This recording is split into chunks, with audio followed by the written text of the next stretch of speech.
Let's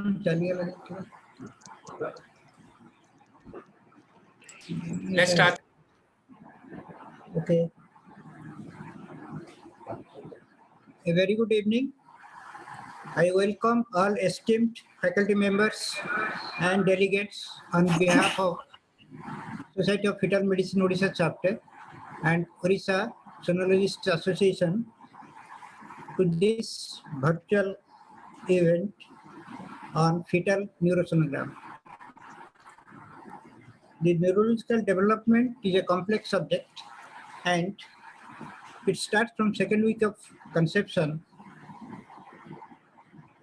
from ectodermal layer. Lots of changes take place at different phases of gestation. The process continues even after birth up to a period of 2 years or even sometimes more. Considering the vastness of the neurosonogram, it was decided to have 2 sessions. One is today and the next one will be on 7th of November, the same time at 7 p.m. So all the delegates, those who are attending today, can attend the second to complete the neurosonogram. We have with us this evening the eminent faculties, Dr. Ashok Khurana, Dr. B.S. Ramurthy, Dr. Minu Batra Parshuram, Dr. Chinmay Rath, and Dr. Sudarshan Suresh. All of them are doyens of fetal medicine, and I welcome them all faculties for today's event and look forward to the next webinar on 7th of November. And our faculties will be Dr. Ashok Khurana, Dr. B.S. Ramurthy, Dr. T.L.N. Parvin, Dr. Arpita Ramurthy, and Dr. Rachita. Dr. Indian Suresh. This is a real difficult time for all of us as the corona infection has spread throughout the world, and about 4 crores of people throughout the world from 216 countries are affected, with a death toll of exceeding 22 lakhs. In India, more than 70,000 people have, 70 lakhs of people have the infection, out of which about more than 100,000, about 70,000 people have died of corona. We don't know how much or when this ordeal will be over, but we have to fight it out and to survive this pandemic. Coronavirus has taught us a few things. How to deal with odds and the difficulties in the life and adapt ourselves to the testing situation. The concept of learning has taken a sea change, and the medium is through virtual seminars. This has brought the learning to our doorsteps. We can learn from national and international leaders at our comfort of our residence and workplace. The concept of learning is going to continue, which is cost effective and saves us the inconvenience of traveling long distances. There will be occasion, of course, in future to have large conferences like before, where we can interact with our colleagues and have a good time. But that is yet to be decided because we do not know when this corona is going to subside. But hopefully, after the immunization comes, it may slowly go down.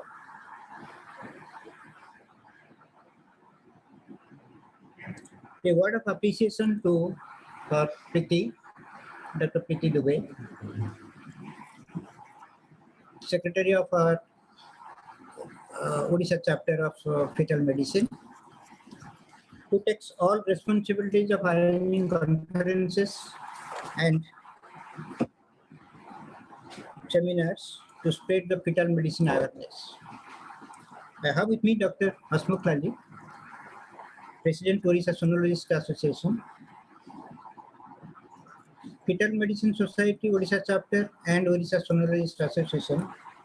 Both societies work in tandem to infuse interest in our budding sonologists of the state about fetal medicine. Dr. Hasmukh takes personal interest and has a vast collection of study material by authors of national and international repute for references and learning.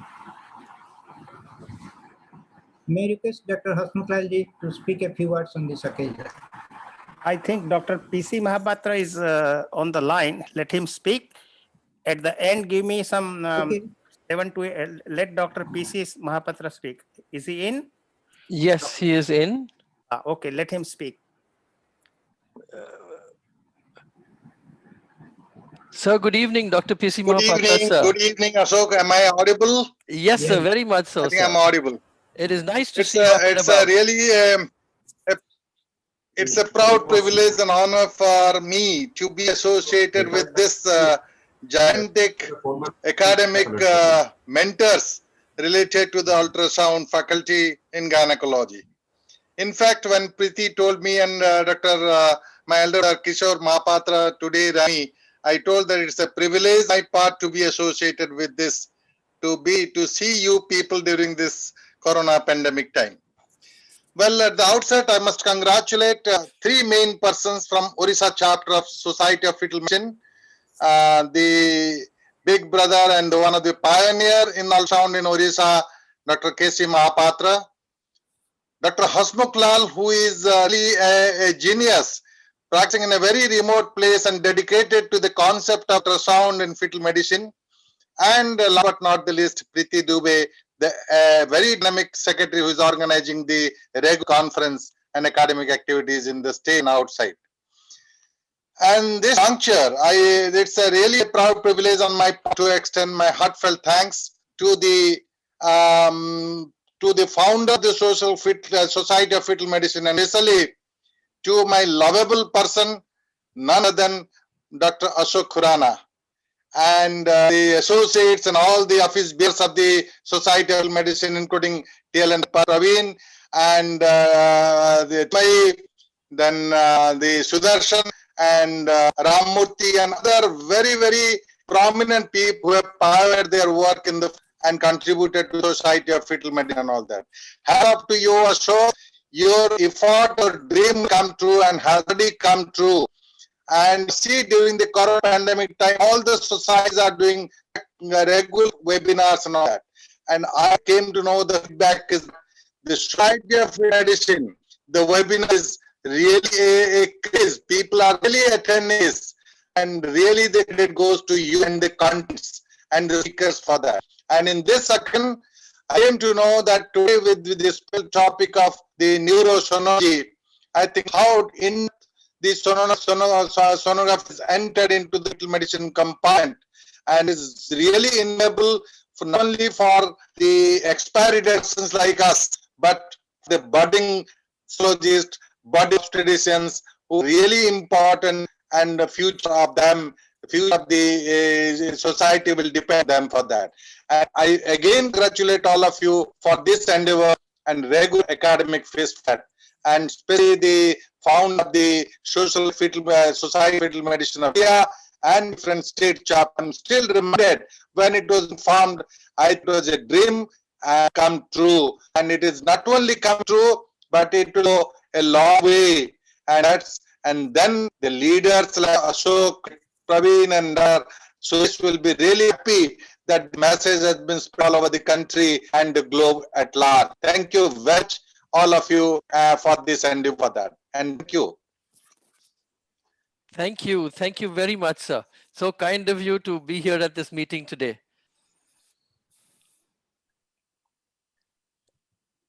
I take this opportunity to officially thank you. Ashok, unmute.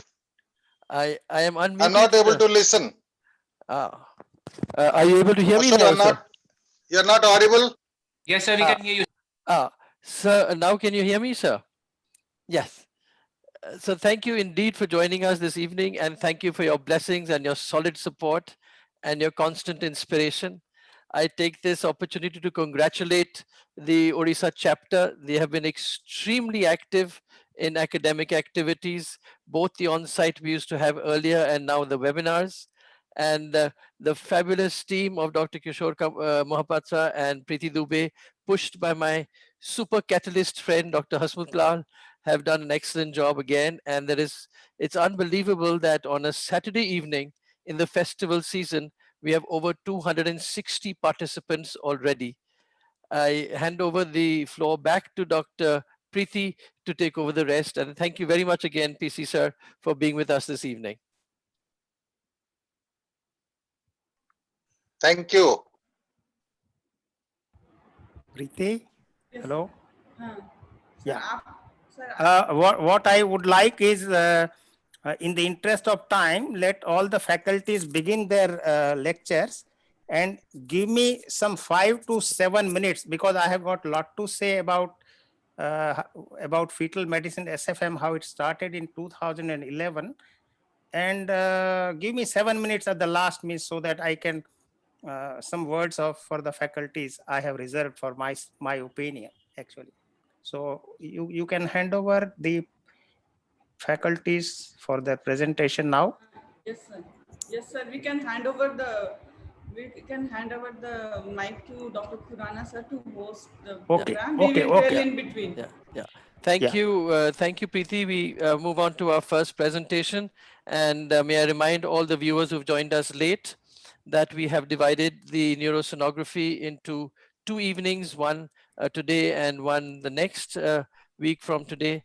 And that was to make sure that you don't get super saturated with the information. We will have 4 talks today, and our first speaker is Dr. Sudarshan Suresh, and he will speak on the first trimester evaluation of the fetal brain. Dr. Sudarshan Suresh is a part of the wonderful stock of fetal medicine from Chennai. And when I think of him, I always think of 2 things. One, if he does extremely well, everyone is going to say he has such illustrious parents, he will do so well. And if he doesn't do well, they say, well, such illustrious parents, and why doesn't he do so well? He will get no credit for anything that he actually does, but he stood up for it, he's shining for it, and we are pleased to have him on board for our academics as well as a member of the Society of Fetal Medicine. Sudarshan, would you please now present a first trimester evaluation of fetal brain? Welcome. Thank you so much for those kind words of introduction, and I thank the Society of Fetal Medicine, Dr. Preeti Dubey, Dr. Ashok, Dr. Hasmukh and the team for having organized this meeting and for inviting me to be a part of this series on fetal neurosonography. So let me begin this talk. So what I'm going to do is divide this session on the first trimester fetal neurosonogram into a little bit of the embryogenesis of the fetal brain, and it will be very much in respect to what we see in the early pregnancy on ultrasound. And we will go on to the standard and some of the non-standard planes of assessment of the fetal brain in the first trimester. With that in mind, we'll see how we can extrapolate these planes to identify the common abnormalities that we are able to pick up at the first trimester scan. So this, in essence, this slide gives you the crux of the development of the fetal brain, which starts initially as a neural tube and divides into 3 primary brain vesicles, the 4 mid brain and the hindbrain vesicle. And the forebrain vesicle divides into the telencephalon and the diencephalon. Knowing this fact is essential, and the embryogenesis, the gestational period when this happens, is essential, because at each point of time when one of these events does not take place, or there is a disruption in the sequence of the events which take place, you have the specific abnormalities which are identified on ultrasound. The second part is the mesencephalon or the midbrain, and the hindbrain divides into the pons cerebellum, which is the metencephalon, and the medullary pyramids. So how do we start seeing the fetal brain on the scan? We first see the fetal pole, and the embryo appears as a pear-shaped structure in the coronal plane. It's got a central notochord, and the notochord is the by far the beginning of the fetal neural tube structure. So the earliest sign of the fetal brain that we are able to identify on scan is as early as a 1 centimeter fetus. If we do a transvaginal scan and zoom the baby enough, we would be able to identify this hypoechoic structure at the back end or the caudal end of the fetal pole, which is the hypoechoic rhombencephalon, or I would say the first structure of the neural tube, which you will be able to identify on scan. As the baby grows a little bigger, once we reach around 8 weeks of gestation, what you tend to see is you tend to see two cystic areas. That's a diencephalic component and the rhombencephalic component. And as the pregnancy goes closer to the 9th week, you will be able to see the hyperechoic structure in the posterior fossa, which is a choroid, which starts developing. This is a cross-sectional imaging of the 8 to 9 week fetal brain. And when we have used the multiplanar imaging, what we can see is in this plane, we're able to see the beginnings of the choroid plexus that is seen as a bright white structure. That's a rhombencephalon, which is what I was telling to you about, that by around the 9th week, you will be able to see the bright choroid plexus of the fourth ventricle in the coronal plane.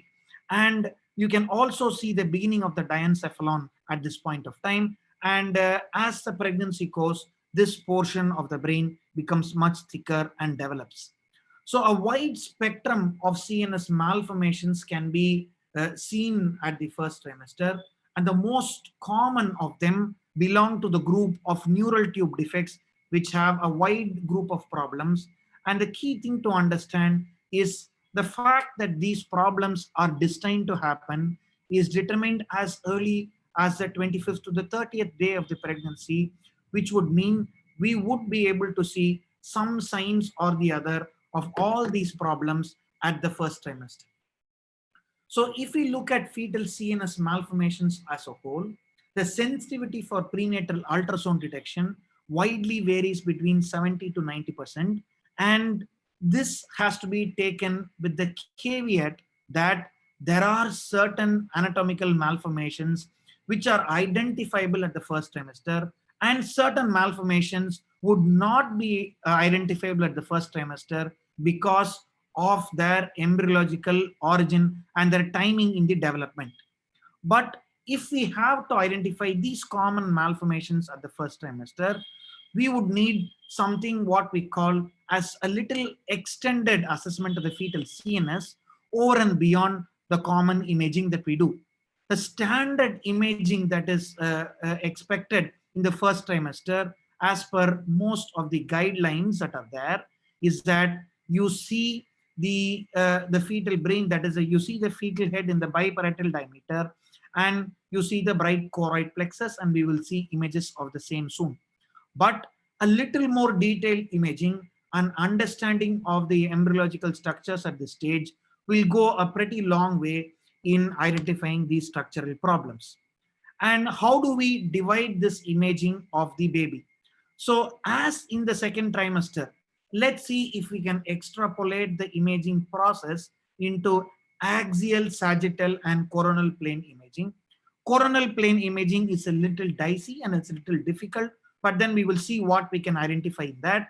But sagittal and axial planes in the first trimester are some things that we are very much used to, because there are certain standard things that we do in these planes.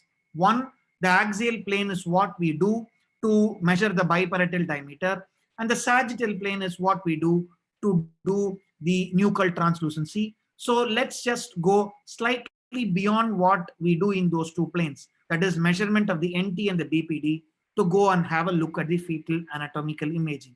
On this side, which I'm showing here, is a trans-abdominal picture. On this side, what I'm showing here is a transvaginal sweep of the axial plane of the fetal brain.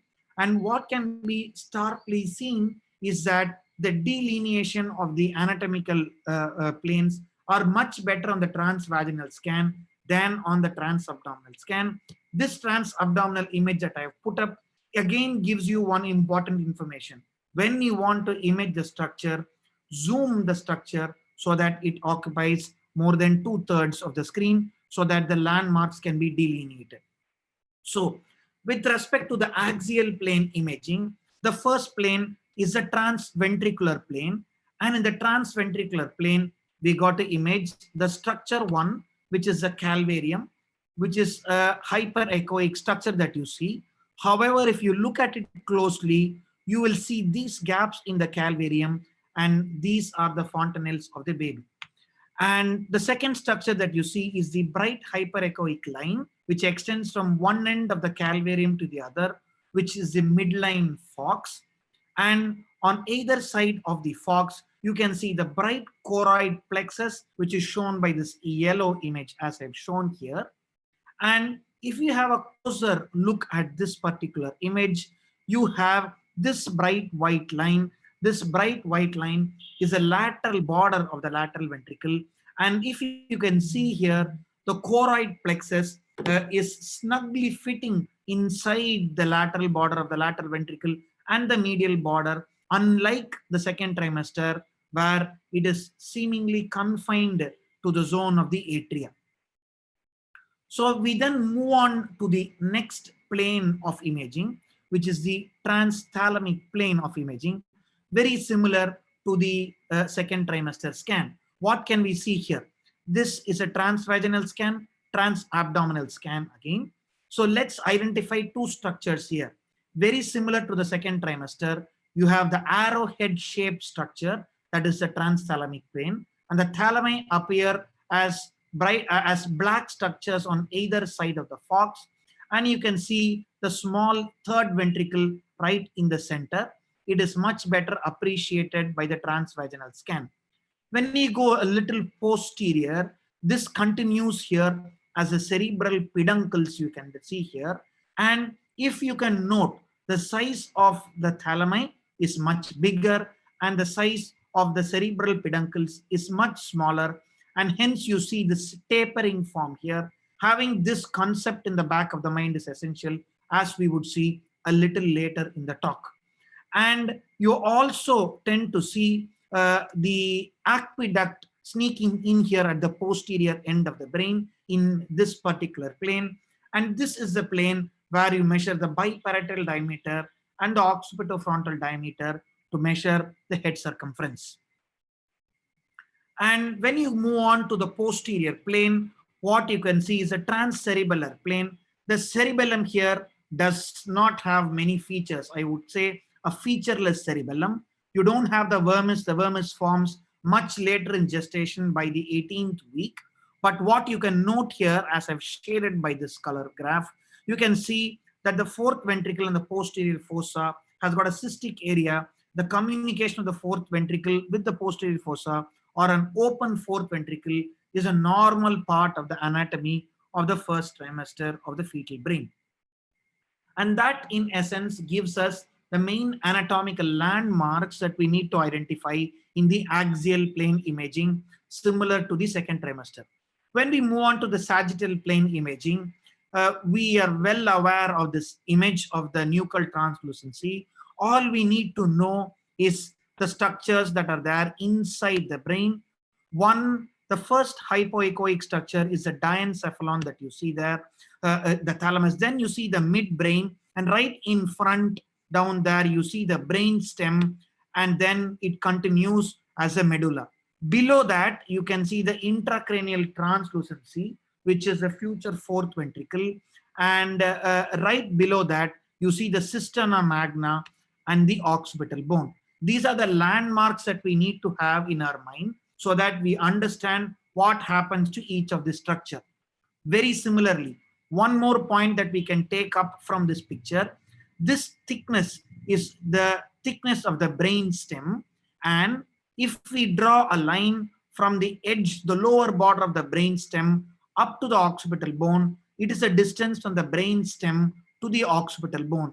At a glance, we can see that the brainstem distance is much smaller than the brainstem to occipital bone distance in the normal baby.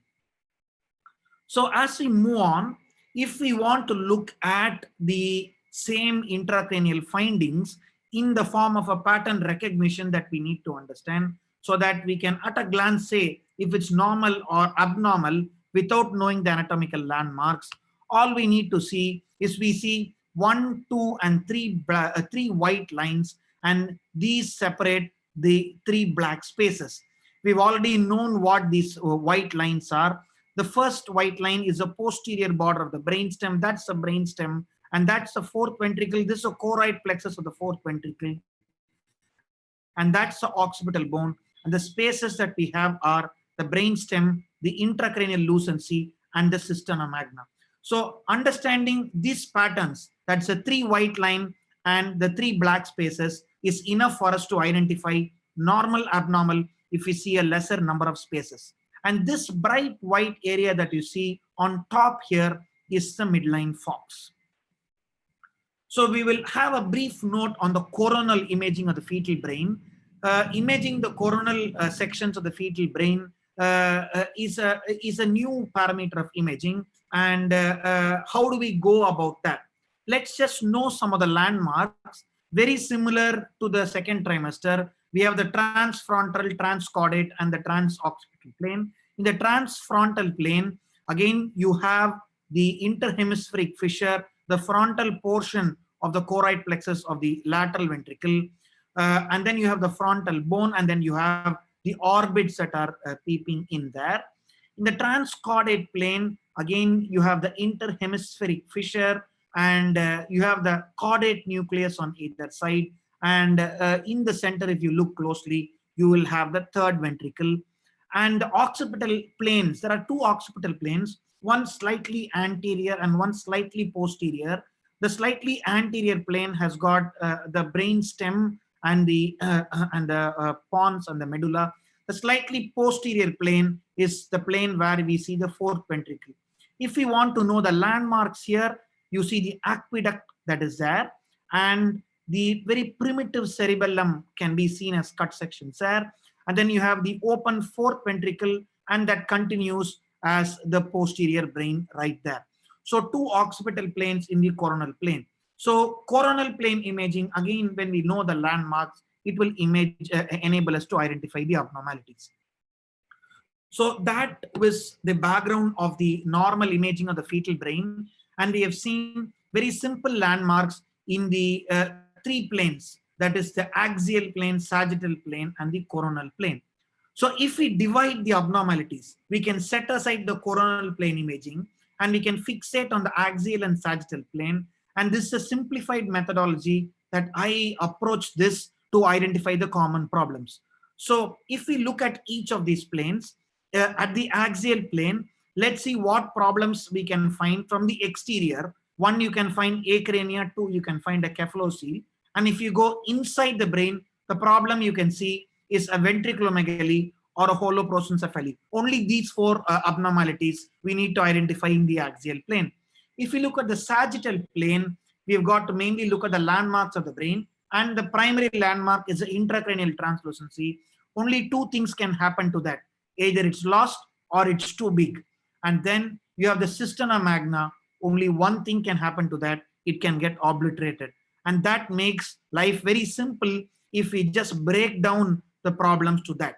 So what I'll do by taking on the abnormalities go in exactly this format, so that we are able to identify the abnormalities when we look at it tomorrow in the clinic. So let's look at abnormalities in the axial plane. From exterior, the most common problem that you see is acrania. And to look at acrania, you do not even need the axial plane. The moment you put the probe, you see the head end of the baby. There is no bright white calvarial structure around it, and the brain matter is seen freely floating in the amniotic cavity. The earliest abnormality to detect is this. It's seen as early as 10 weeks. But in most instances, we find it's an isolated problem, and it's the most common CNS malformation that we can see. We need to take this with a pinch of salt. Again, never try to report or overcall an acrania before the 10th week. Wait till the calvarial ossification is complete, till the baby's CRL becomes around 45 or more, so that you are definitive of the diagnosis. And this in most instances is sporadic, and it's attributable to either a deficiency in folic acid or due to a very, very poor glycemic control. In some scenarios, there may be associated malformations. We have seen babies with cardiac malformations. Again, both of them seen in the embryological origin to the neural crest, or sometimes, as in this baby had a megacystis, as you can see in this autopsy image with the anencephalic picture well shown in the histopathology. So the second common problem is a craniorachis, which we can see. Let me take you to this line diagram first. If you look at the spectrum of neural tube defects, the worst end of the spectrum is a craniorachis. And that happens because when the neural tube starts, the closure doesn't happen simply at one end or the other end. It starts at both ends and then closes together. When there is a failure of closure of 1 and 2 segments together, then you have the entire brain and the spine that's left open. And that, in essence, is a craniorachis. You do not have the calvarial covering. You have the spine that is completely open. And this is an extreme spectrum of NTD, extremely poor outcome, definitely diagnosable at the 11th week scan when you do a transvaginal imaging. And the third abnormality that you identify in the axial plane is the occipital cephalocele. And this is again, we just raise the calvarium fully, and at the end, we see that the calvarial opening is not there complete, and you can see the brain matter herniating out. Large cephaloceles are very, very easy to identify. Small cephaloceles can be missed if especially the head is imaged very close to the uterine wall, and this can get compressed across it. So make sure you take a rim of fluid all around the calvarium when you take the image. And the moment you look and identify a cephalocele, just do two things. Go and look at the intracranial lucency. Go and look at the kidneys of the baby. Because in this particular baby, we can see the two problems that we can see. This particular pregnancy also had an abnormal hand. The baby had syndactyly and hand abnormalities. And the baby also had a club foot, and a closer evaluation on the transvaginal scan showed this band which was seen attached to the face of the baby and the hand of the baby. So an amniotic band disruption sequence causing a cephalocele that is there. And how do you think of this when you see multiple abnormalities which don't gel together? Then go and look for amniotic bands. The third pointer, when you see a cephalocele, as I said, go and look for the kidneys. The moment you see a cephalocele, transvaginal imaging, if the kidneys are huge and cystic like this, they can be immediately made out on the scan. And this baby also incidentally had a polydactyly. And this belongs to the group of spectrum of problems of Meckel-Grubers, which belongs to the celiopathy spectrum. And it's got this classical triad in over 90% of the cases. And this condition specifically has got a recessive mode of inheritance with a high recurrence risk of close to 25%. And we would be able to identify this by around 11 to 12 weeks in almost all of the cases. And there are a number of options. Once we see this, we need to get the help of a geneticist. And there are options of pregnancy management, either conservative or providing them alternative modes of conception. Rarely you can also see cephaloceles at other locations than the occipital region, a parietal cephalocele, as you can see here, and a frontal cephalocele, very unusual, that was identified in the mid-sagittal plane in this picture. So once you go from outside to inside the brain, two problems we see. One is ventricular dilatation, two is a disruption of the Fox, I said. But unlike the second trimester, we do not have the parameter of measurement of lateral ventricle of more than 10 mm in the first trimester. It is mostly a subjective assessment. Objectivization has been tried. And how has it been tried? We have already know that the choroid plexus must be fitting inside the lateral ventricle cavity very, very well. So if the choroid plexus is not well fitting, then the choroid's distance will be less, while the lateral ventricle fluid space will be much more. So all these ratios, that's a choroid plexus diameter to the lateral ventricle diameter, or the choroid plexus length to the LV length, or the area to the LV area, these ratios below the 5th centile are identifying points to determine ventriculomegaly in this first trimester to make it a little more objective. But predominantly it's a subjective diagnosis. What happens when you see a slight ventricular dilatation, whether it will regress or progress, the evidence on progression is scarce. Counseling is challenged when you see a mild or suggestion of a dilatation. We can offer a karyotype and for looking for associated malformations later on. And if we see it mild and isolated, review at 16 weeks and 18 weeks to look for any evolving problems. So we saw a loosely fitting choroid. What happens if the choroid is too tightly fitting inside the lateral ventricle? This was a second-degree consanguineous couple with one well baby. And as you can see in this clip, the choroid plexus is seen very snugly fitting inside the lateral ventricle. We hardly see the lateral border of the lateral ventricle at all once you see the choroid. And there is no free space here. And this patient was called back at the 16th week of assessment, and the BPD fell down significantly. The fontanelles were all closed. Cerebellum was very small. Forehead was seen receding, and a diagnosis of an early microcephaly, very early presentation was made. And the autopsy again showed that this baby had a receding forehead and adducted thumb, very dysmorphic facies, poorly developed parenchyma of the brain, syndromic etiology. We need to work it up. So a very tightly, snugly fitting choroid plexus, pointer that we need to follow them up at 16 weeks and not the routine second trimester scan. The other point when you see a very tightly fitting choroid plexus is we think that what has gone on to the fluid in the brain. Basically the fluid is gone and it means the fluid has dried up, and this is what we call a dry brain. When you see this on the axial plane imaging, immediately shift to the sagittal plane imaging, and what is clearly seen here, instead of seeing 3 bands, we see only 2 bands. That is, the intracranial translucency seems to be obliterated. A look at the spine by transvaginal scan help identify the small Scheisel sequence, and hence the checklist when you see a choroid that is tightly fitting, look at the biparietal diameter, look at the intracranial lucency, and do a transvaginal scan to look at the spine, and if in doubt, get them back at the 16th week. The other problem in the axial plane is a fox that seems to be disrupted. We clearly saw a fox that goes from end to end in the first trimester. In this picture, the fox is clearly stopped way past the midline, and at the frontal zone, the fox is not there. And this is an autopsy picture of the same baby. You can see that's an occipital lobe, that's a frontal lobe.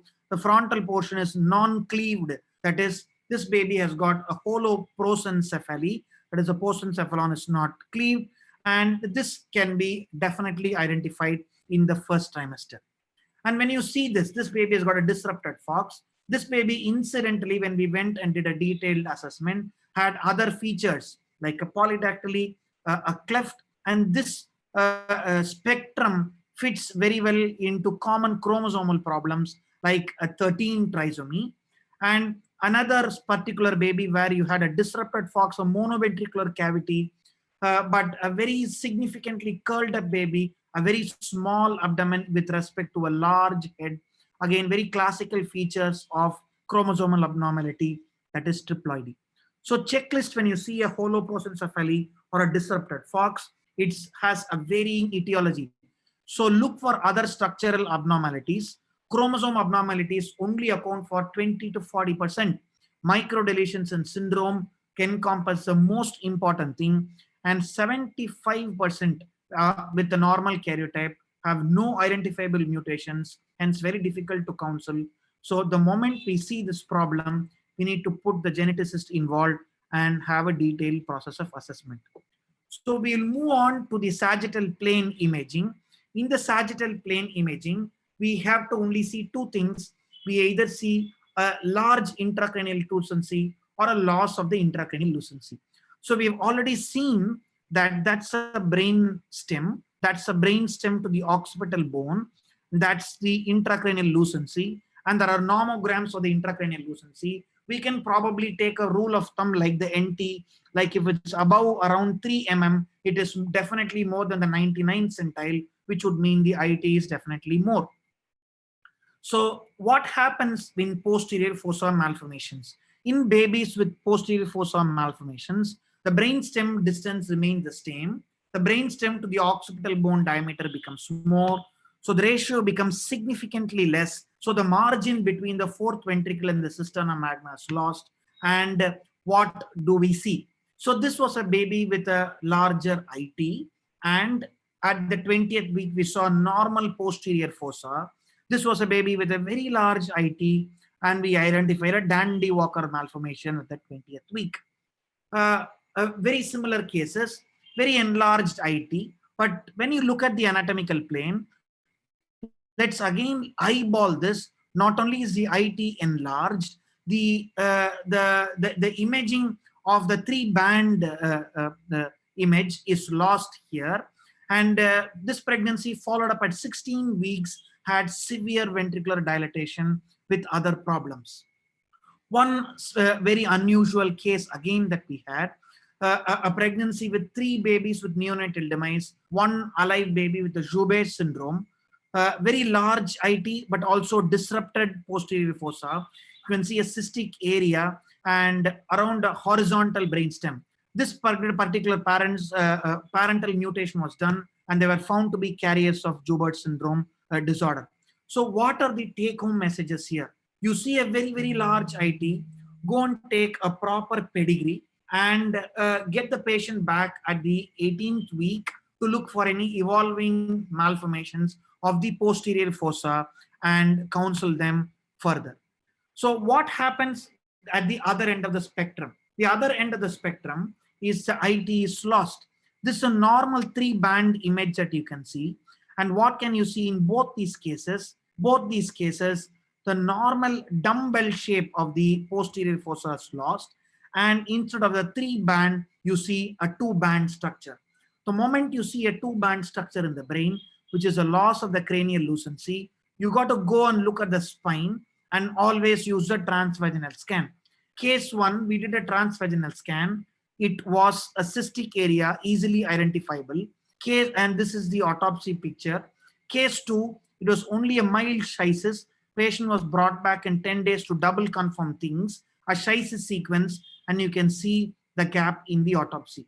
And the moment we see these signs on the sagittal plane, always go to the axial plane of imaging.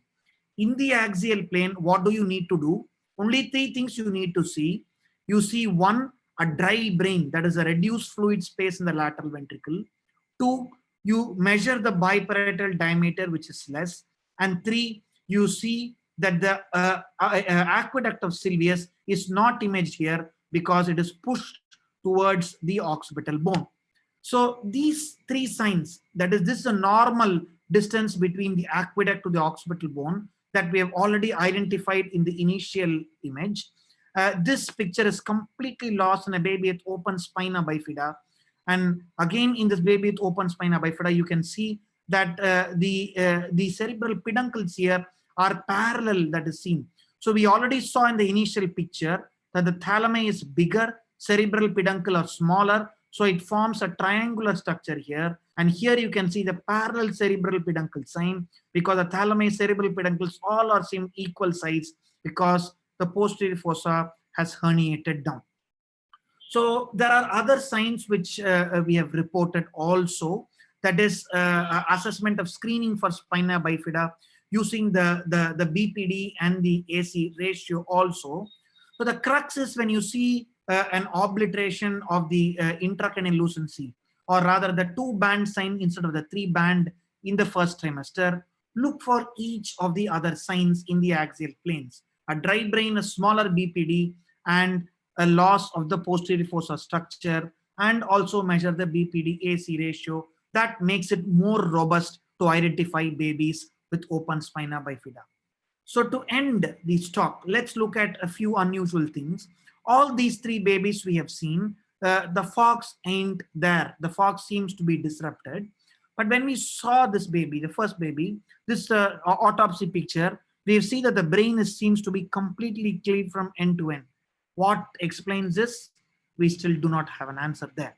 And in this baby, as you can see there, we thought it's a holoprosencephaly, but what is seen in autopsy that the prosencephalon fully is not even developed. It is not a holoprosencephaly, rather it's the extreme end of the spectrum, or a telencephaly or a prosencephaly, which happens because of damage which happens as early as the 40th day of conception. And this is a baby having a classical holoprosencephaly, which we have already seen. What abnormalities which cannot be identified? We saw a simple checklist of abnormalities in the axial and the sagittal plane. These set of malformations are not within our grasp. Midline malformations like an ACC, white matter lesions like lysencephaly, vascular malformations like a vein of Galen malformation, and posterior fossa issues because of the embryological development. These happen very, very late. So to conclude this session, a very systematic approach, very simple two-plane of imaging enables us to identify the most common problems in the first trimester brain, know the normals very easily. Coronal plane imaging enables us to understand the normal anatomy little more, and liberally use the transvaginal scan. When you are unable to identify anything on transabdominal, even normal imaging, immediately put in the transvaginal probe, things will seem much brighter. And there are only a simple checklist of problems that we need to identify in each of this. Have the checklist by the side of your desk, and the moment you finish the scan, see if you have ruled out these problems, and also understand the limitations because of the developmental timing. For instance, if we see a large IT, do not threaten the patient out of the thing. If rest of the things are fine, we would need to wait for the normal anatomical development to happen at the 18th week before we need to factor in what to counsel the patient. Thank you so much for a very patient listening, and I hand out the floor to the moderator. Thank you. Thank you very much, Sudarshan. That was one of the most fabulous talks on the subject that I have ever listened to. It was marvelously illustrated, beautiful flow. The thought process was so excellent, and it's such a doable protocol. Thank you indeed for taking us so simply through anatomy, pathology, and ultrasound protocols.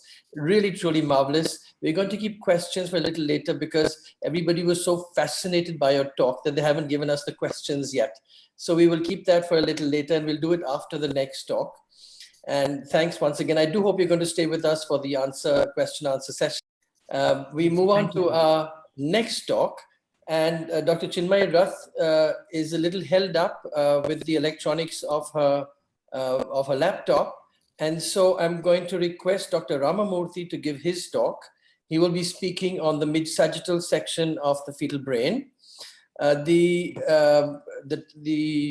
speaker, of course, needs no introduction whatsoever. Dr. Ramamurthy has this absolutely marvelous distinction of being an international speaker, a national speaker, and a local speaker at the same time, and is able to give the audiences exactly what they need when they need it, and he tells us exactly how to do it.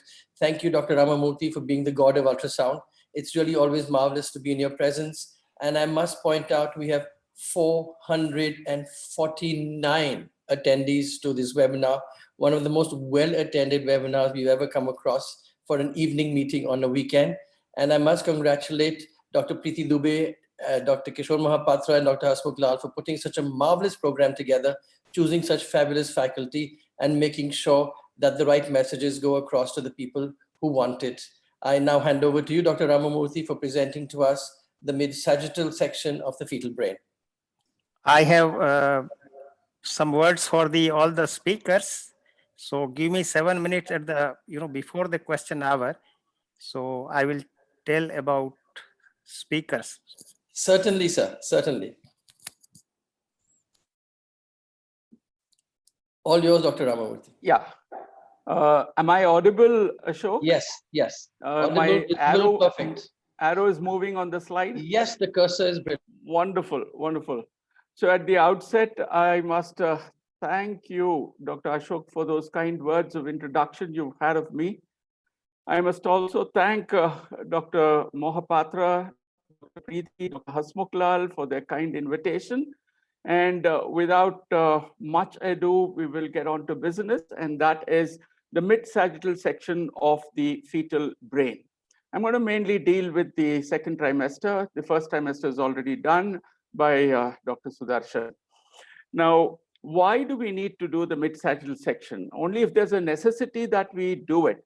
So the necessity is when we need to study the corpus callosum well, when we look at the when we have to look at the vermis very well, and if there is a space occupying lesion in the intracranium, and we want to look at the relationship of the intracranial space occupying lesion to the midline. So these are the three broad circumstances which actually force you to look into the mid-sagittal section. Now, having known why we need to do this, we also should need to know how do we do this. Now, there are two ways, of course. One is ultrasound and the other one is MRI. So let's concentrate on ultrasound. On ultrasound, you can get it directly as a direct mid-sagittal section. Just like I get a direct axial section, I take my probe and get a direct mid-sagittal section, and that can be done transabdominally, or if the fetal head is down below in the lower segment of the uterus, I can always use transvaginal, and that is the best way of looking at the intracranium in a direct fashion. Now, this may not be possible if the head is up in the fundus or elsewhere, and under those circumstances, I would be forced to do a mid-sagittal section directly, but using a transabdominal probe, which is also good. Direct mid-sag is always better than a reconstructed mid-sag from a 3D volume. So if I take a 3D volume in axial or sagittal or coronal, either in transabdominal or transvaginal, and then try to get the corpus callosum or try to get the mid-sag, that will not look as good as a direct mid-sagittal. So therefore, 3D to me is a backup structure. For some reason, I'm not able to do it well on 3D, on direct, maybe because of the fetal position, so on and so forth. I will then take recourse to 3D as a second choice, not as the first choice. Of course, when you do 3D, you have a lot of algorithms. You can do rendering, volume contrast imaging, multiplanar, so on and so forth. But remember, this is always a slot lower than your direct. So always the endeavor is to do a direct, right? And when we use the transabdominal route, we've got to make sure that we use the highest frequency. Now you have the linear with 9, you have the 2-9, you have the 1-6, you have the RAB6, you have a wide range of transducers that are there on your console to be chosen.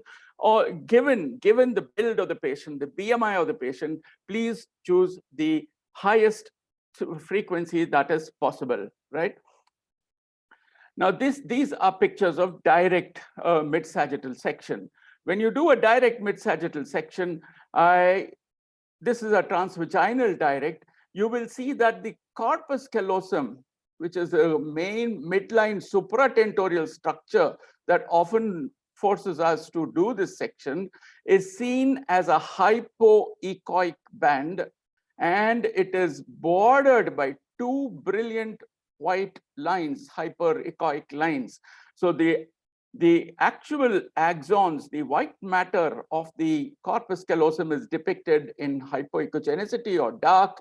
The upper line is the pia mater of the callosal sulcus, and the lower one is the lining of the CSP. And that is why wherever it is perpendicular to the probe, you get a specular reflection. So direct gives you this kind of laminar look to the corpus callosum. You can see the stuff of the corpus callosum and the echogenic borders very well. And this won't be forthcoming in a 3D reconstruction. We will see that as well.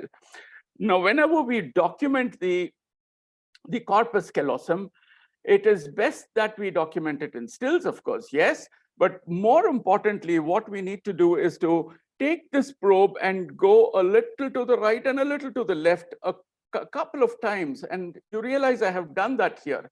you will see that I've gone side to side and then grabbed the clip and stored the clip, right?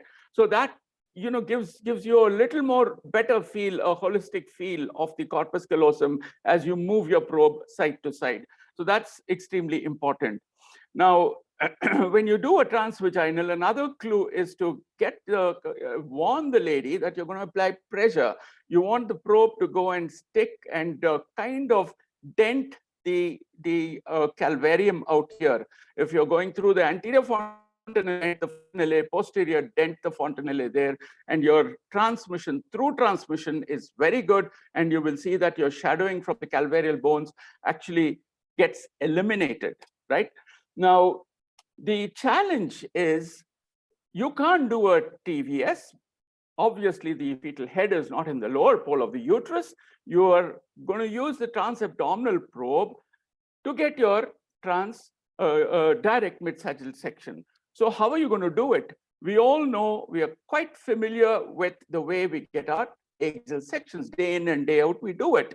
So from the axial, how do I actually go about getting my mid-sagittal is what we'll try to look at in this particular slide. So we start off like this. What I do is to move the transducer cephalad. As I move the transducer cephalad, I actually lose the calvarium, isn't it? I'm going out to the calvarium, and having lost it, I do a 90 degrees orthogonal turn. So I move it up, 90 degrees orthogonal turn, and then you're in line with the mid-sagittal section. So how does it look? It's all rosy and nice if you have to describe it verbally, but how does it look on the monitor when you begin to do this is what this clip will show us. I've started with the mid-sagittal section, I've lost it. Then I turn back, orthogonal, and as I do it, you see the corpus callosum coming in. The baby moves in between, so I'm lost a little bit, but I persevere, and there you are, okay? So that is the corpus callosum, very, very well seen. And this is not transvaginal, this is a transabdominal. This is a transabdominal. Lose this cranium, turn the probe, come in mid-sag, go through the anterior fontanelle, baby moves a little bit, then it comes back, your probe goes into position, lo and behold, that is the corpus callosum, right?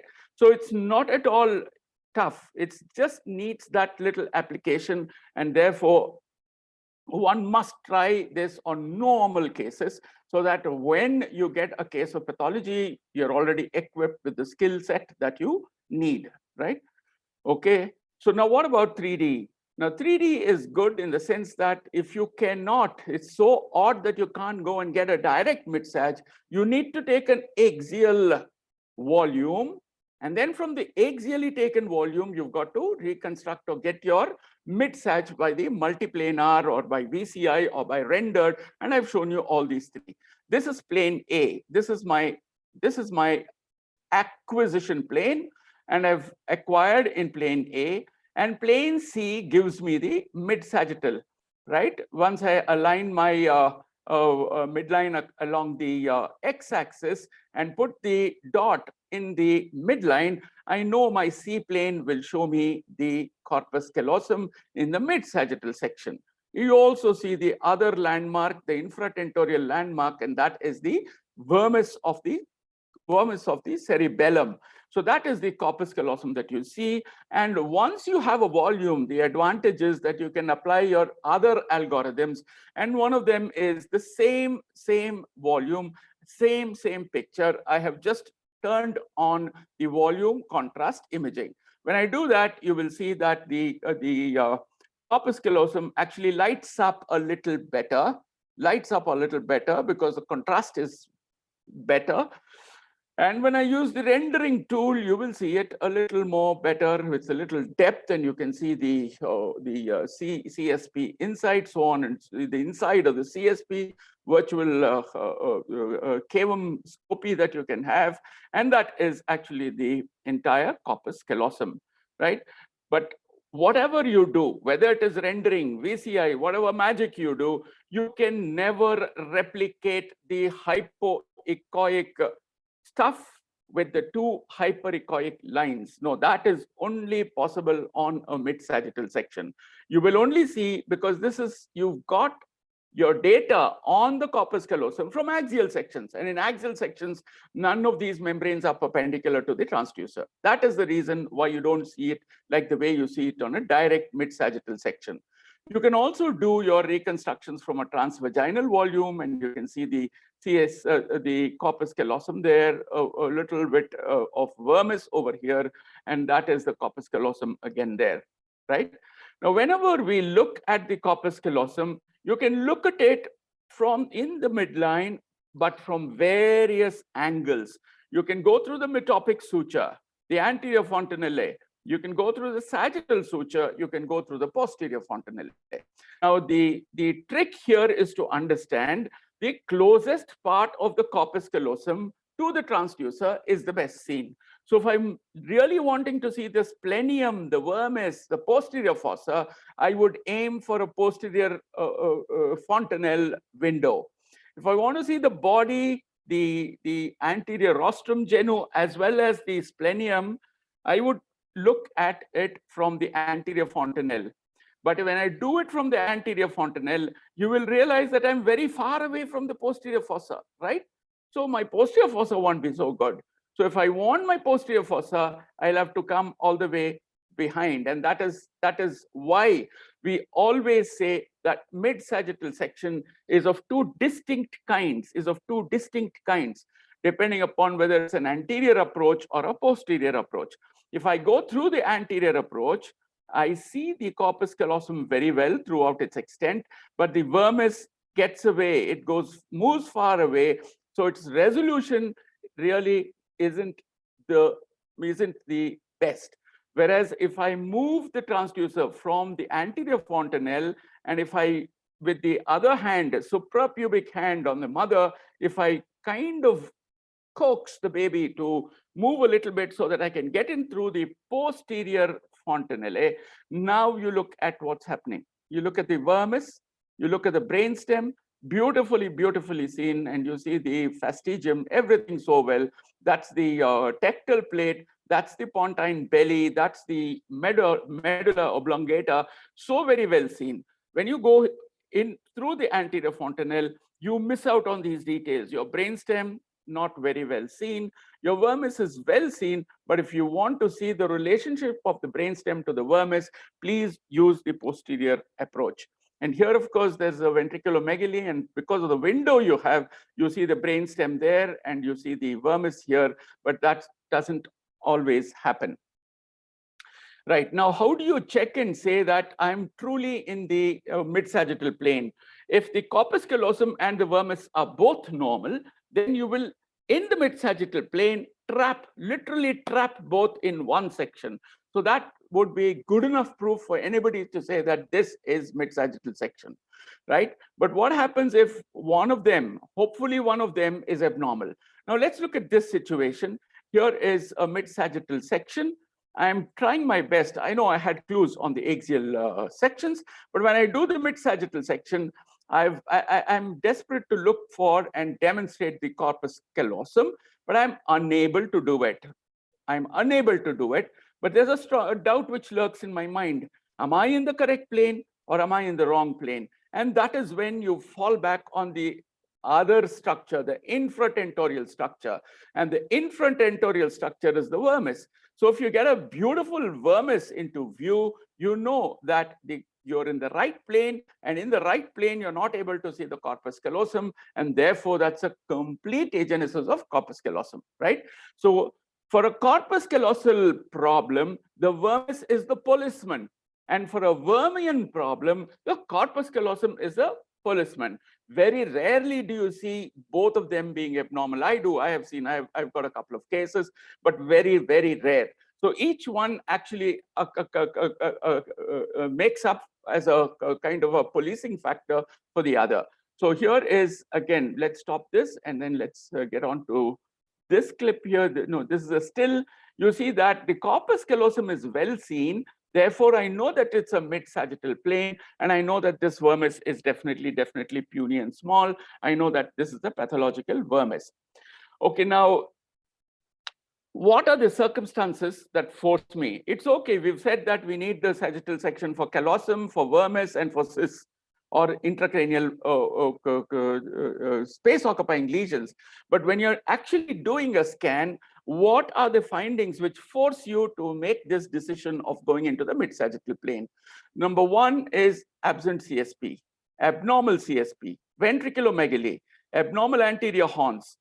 And of course, the anterior horns could be asymmetric, pointed, dysmorphic, lateral displacement, anything abnormal in the supratentorial component of the compartment of the brain would be a potent indicator for a mid-sagittal section. Now, when you come to the infratentorium, a large cisterna magna, an open fourth ventricle, a small cerebellum would be your clues, which would force you to do a mid-sagittal section. A midline SOL, when you want to look at midline vis-a-vis an intracranial space occupying lesion, you would do a mid-sagittal section. And lastly, if there is history of midline anomalies, here is a lady who's come with a previous history of a Vermean problem or a colossal problem.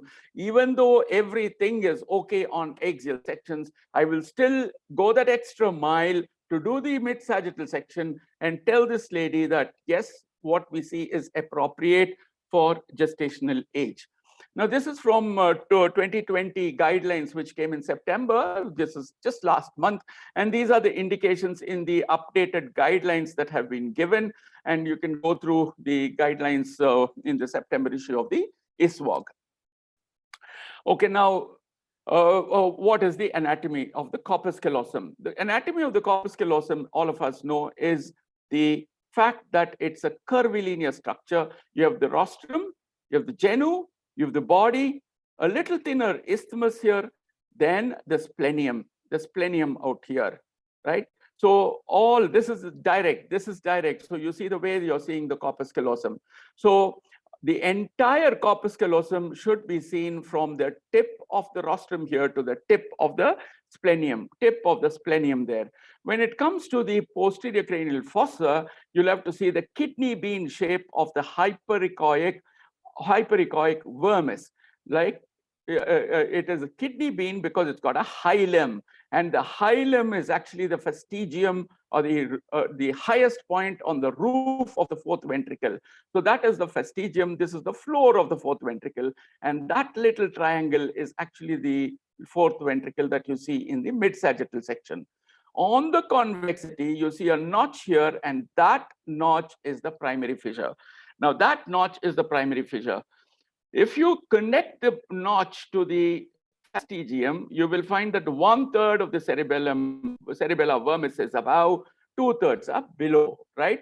So that tells me presence of the kidney bean shape, presence of a fastigium, presence of the primary fissure, 1/3 above, 2/3 below the primary fissure, tells me that this is morphologically, shape-wise, a normal-looking vermis. So now we know how the vermis looks and how the vermis is positioned is our next lookout. The vermis actually is hugging the brainstem. That is the brainstem. This is the vermis. And I don't know, I have to put a picture of a New World monkey. You might take the example of a howler monkey or a capuchin monkey or a golden tamarin, whatever it is. New World monkeys are the ones which are found in South America and the Latin American countries. You will see that unlike our rhesus macaques over here who carry the young on the ventral aspect of the abdomen, the New World monkeys carry the young on the dorsal. You know, it clings onto the fur like this. That is exactly the way the vermis clings to the brainstem. It is never away. It's a very intimate relationship between these two structures, and that is how the fourth ventricle is a mere slit. It is not a cavity like thing like the lateral ventricle, right? So that is how we look at the position normality of the vermis, right? Now, the other thing before we forget is reminded to me by the straight line. If you drop a perpendicular through the splenium of the corpus callosum, you will see that it overhangs the corpus, the splenium overhangs the tectal plate, the quadrigeminal plate of the brains, of the midbrain. And that tells me that the splenium is reaching as far back as it should reach. So that again is another proof to me that this is normal, right? Now, you can do your magnification as I have done over here, because these are small structures and you need magnification if you have to show the Vermian anatomy, corpus callosal anatomy, so on and so forth. Both are posterior approaches, and you see that the splenium is excellently seen because it is close to the transducer. The vermis is seen, it's close to the transducer, right? But the rostrum, you're losing out because it's far away from the transducer, right? Now, what about measurements? Whatever you see on ultrasound can be measured. You can do your callosal length. You can do your callosal thickness, the Vermian length, the Vermian thickness, and of course, I've not drawn, you can do the Vermian area. That also has nomograms, and you can use those nomograms to see if it's a hyperplastic vermis or a normal vermis. You can also measure angles, and one of the main angles that we do is the brainstem vermis angle that you see here. One line along the dorsal aspect of the brainstem, another line along the ventral aspect of the cerebellar vermis, and the angle which subtended between these two lines is the BV angle. And lastly, we should never forget this distance called the foramen cranium distance. Now, foramen cranium distance is a line which is drawn from the midpoint of the foramen magnum to along the dorsal aspect of the brainstem up to the inner plate of the calvarium. And that gives you an idea about the vertical dimension of the cranium. In microcephaly, we are heavily dependent on the head circumference. Now, the head circumference does not take the vertical dimension. We know in microcephaly, the vertical dimension also is less. So if you have another parameter to concur with your diagnosis becomes that much more stronger. And such a diameter is called a foramen cranium diameter. And you have nomograms for this, gestational age-based reference charts, and anything lesser than the lower confidence limits will tell you that this supports a diagnosis of microcephaly. Now let's look at this case. From here on, I'll just take you through some case pathology, some pathological situations, and then I'll let you all go. So this is a transabdominal, but look at the pictures. They are simply superb. They just look like transvaginal pictures to me. The reason is I have used a transabdominal linear probe, which is 9 megahertz, and you see the kind of brilliant details that you see here. I don't see a cavum septum pellucidum, and that is the first starting sign for me. Yes, so we need to do much more. There is a 3-line sign. The third ventricle is climbed up to reach up to the level of the lateral ventricles. So the third ventricle has extended cephalad, right? And of course, you will see that there is a little fullness of the lateral ventricle over here.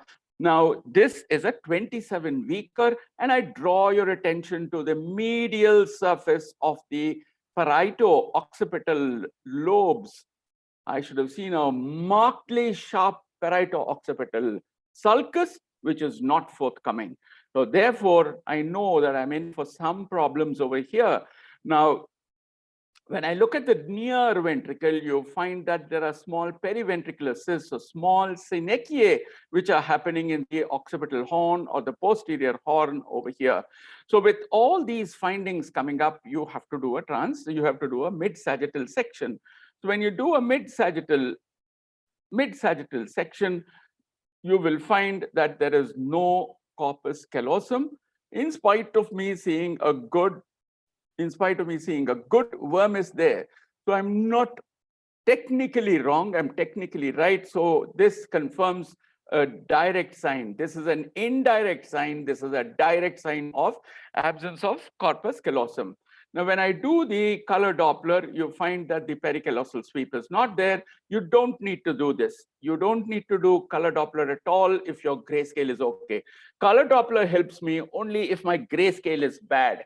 Grayscale is bad. I'm unable to decide whether it's corpus callosum or not. I'm desperate for another clue before I have to ask for an MRI. And that is when I do a color Doppler, because Doppler lights up much, much better than grayscale. And if you find a pericallosal sweep, that's again an indirect sign telling you that the corpus callosum is present, right? Now let's look at this particular case. Here is a 25-weeker. And for 25 weeks, this is the transventricular plane. The ventricle is fine on the far side. But what worries me is the corpus, the CSP. CSP looks a little narrow. I would have been happier if it was a little broader, right? The anterior horns are also fine, no problem, but this is certainly narrow. The other thing which is bothering me is that the age of this baby is 25 weeks, but the lateral fissure is talking a different language. It shows me an obtuse angle, which tells me that this is delayed development. Also look at the parieto-occipital. It's just a mere indentation. And this is what I see at 21 weeks. So in addition to a narrow corpus, cavum septum pellucidum, I also have signs which may portend the presence of a encephaly or a sulcal malformation of cortical development, right? So there's also a cisterna magna, which looks a little large, right? So you do your transvaginal. This was easy for me because the head was low pole. And once you switch your probes and do a transvaginal, you will see that the resolution improves fantastically.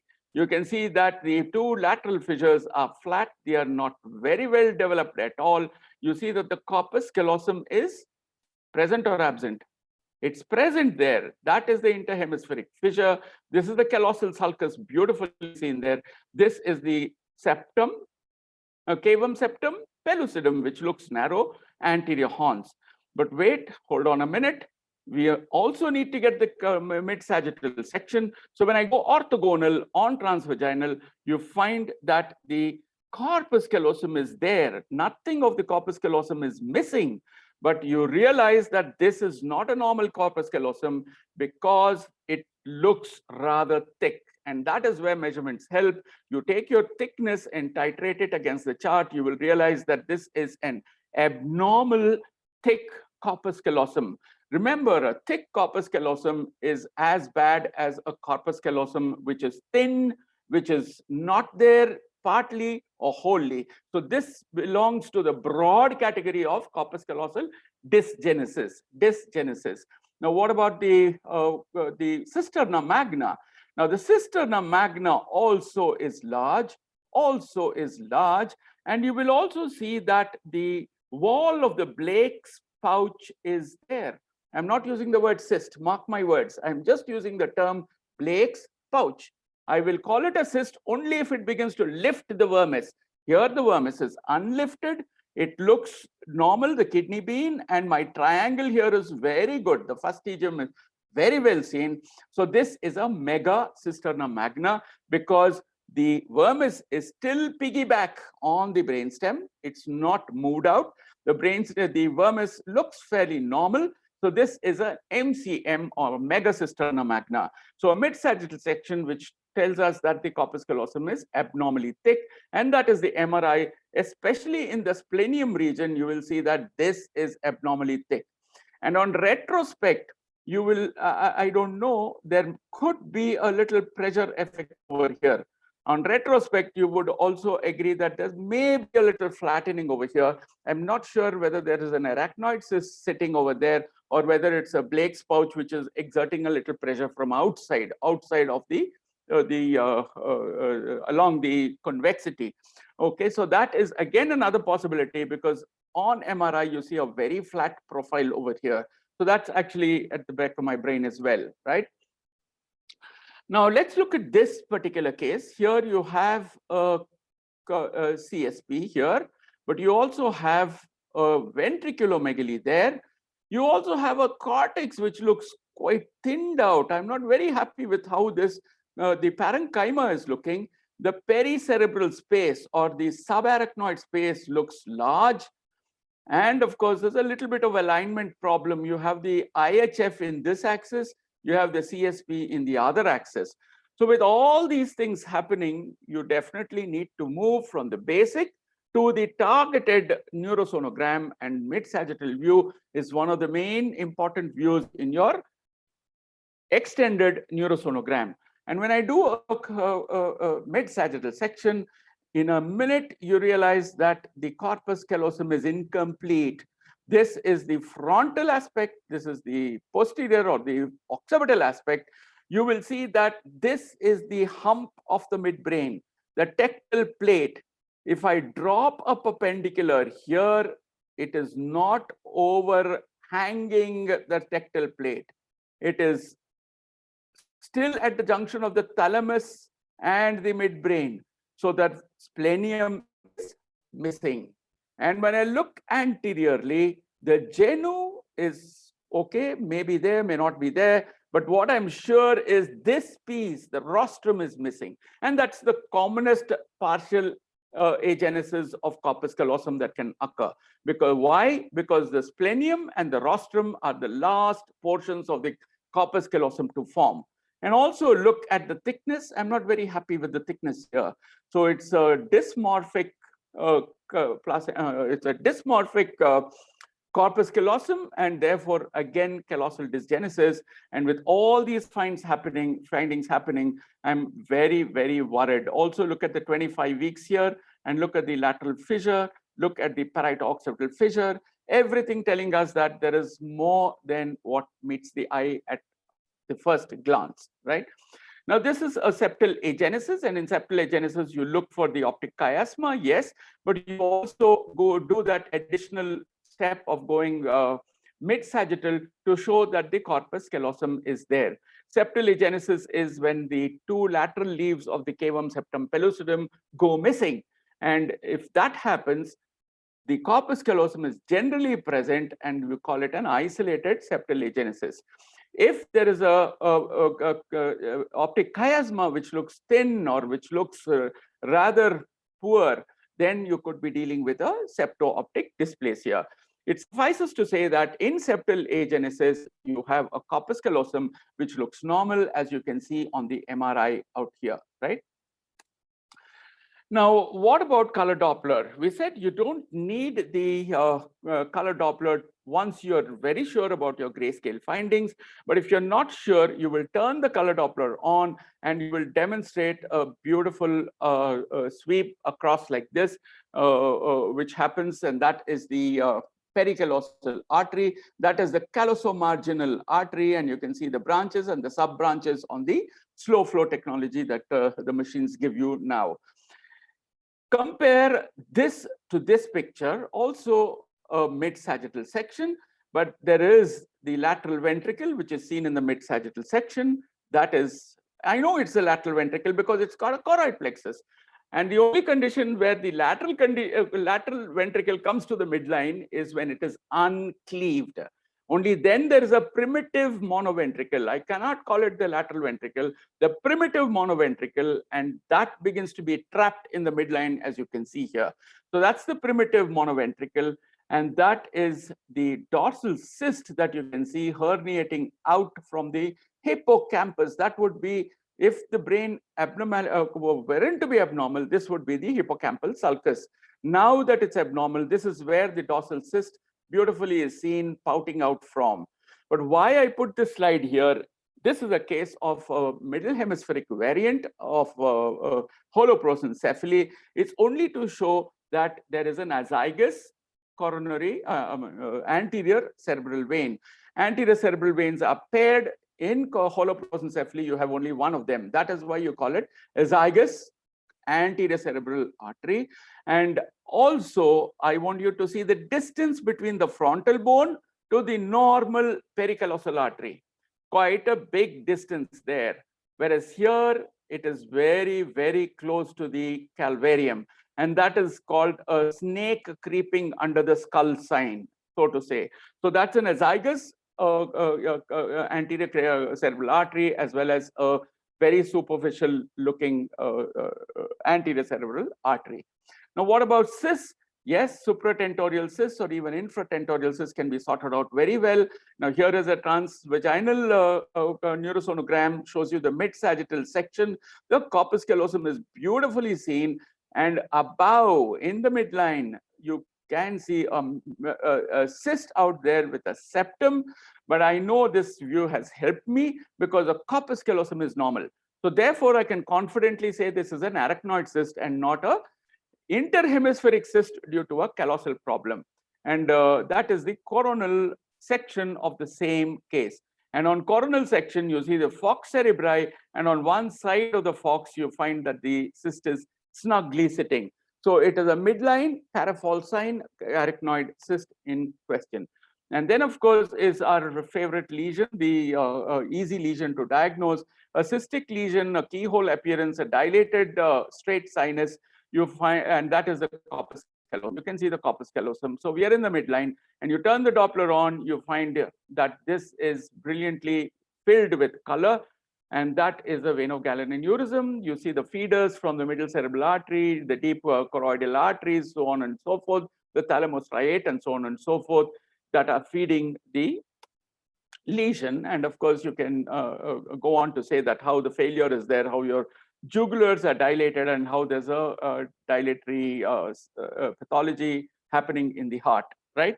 Now, the mid-sagittal section, again, has another important point, and that is to study the sulcal pattern. Now, here is a mid-sagittal section, a little off mid-sagittal, because I want to see the sulci, right? So in here, I can see the vermis. I can see a bit of the interhemispheric cyst here. The corpus callosum is absent, and radiating medial sulci. The sunburst appearance, again, an indirect sign telling me that the corpus callosum is absent. And whenever the corpus callosum is absent, the cingulate sulcus is absent.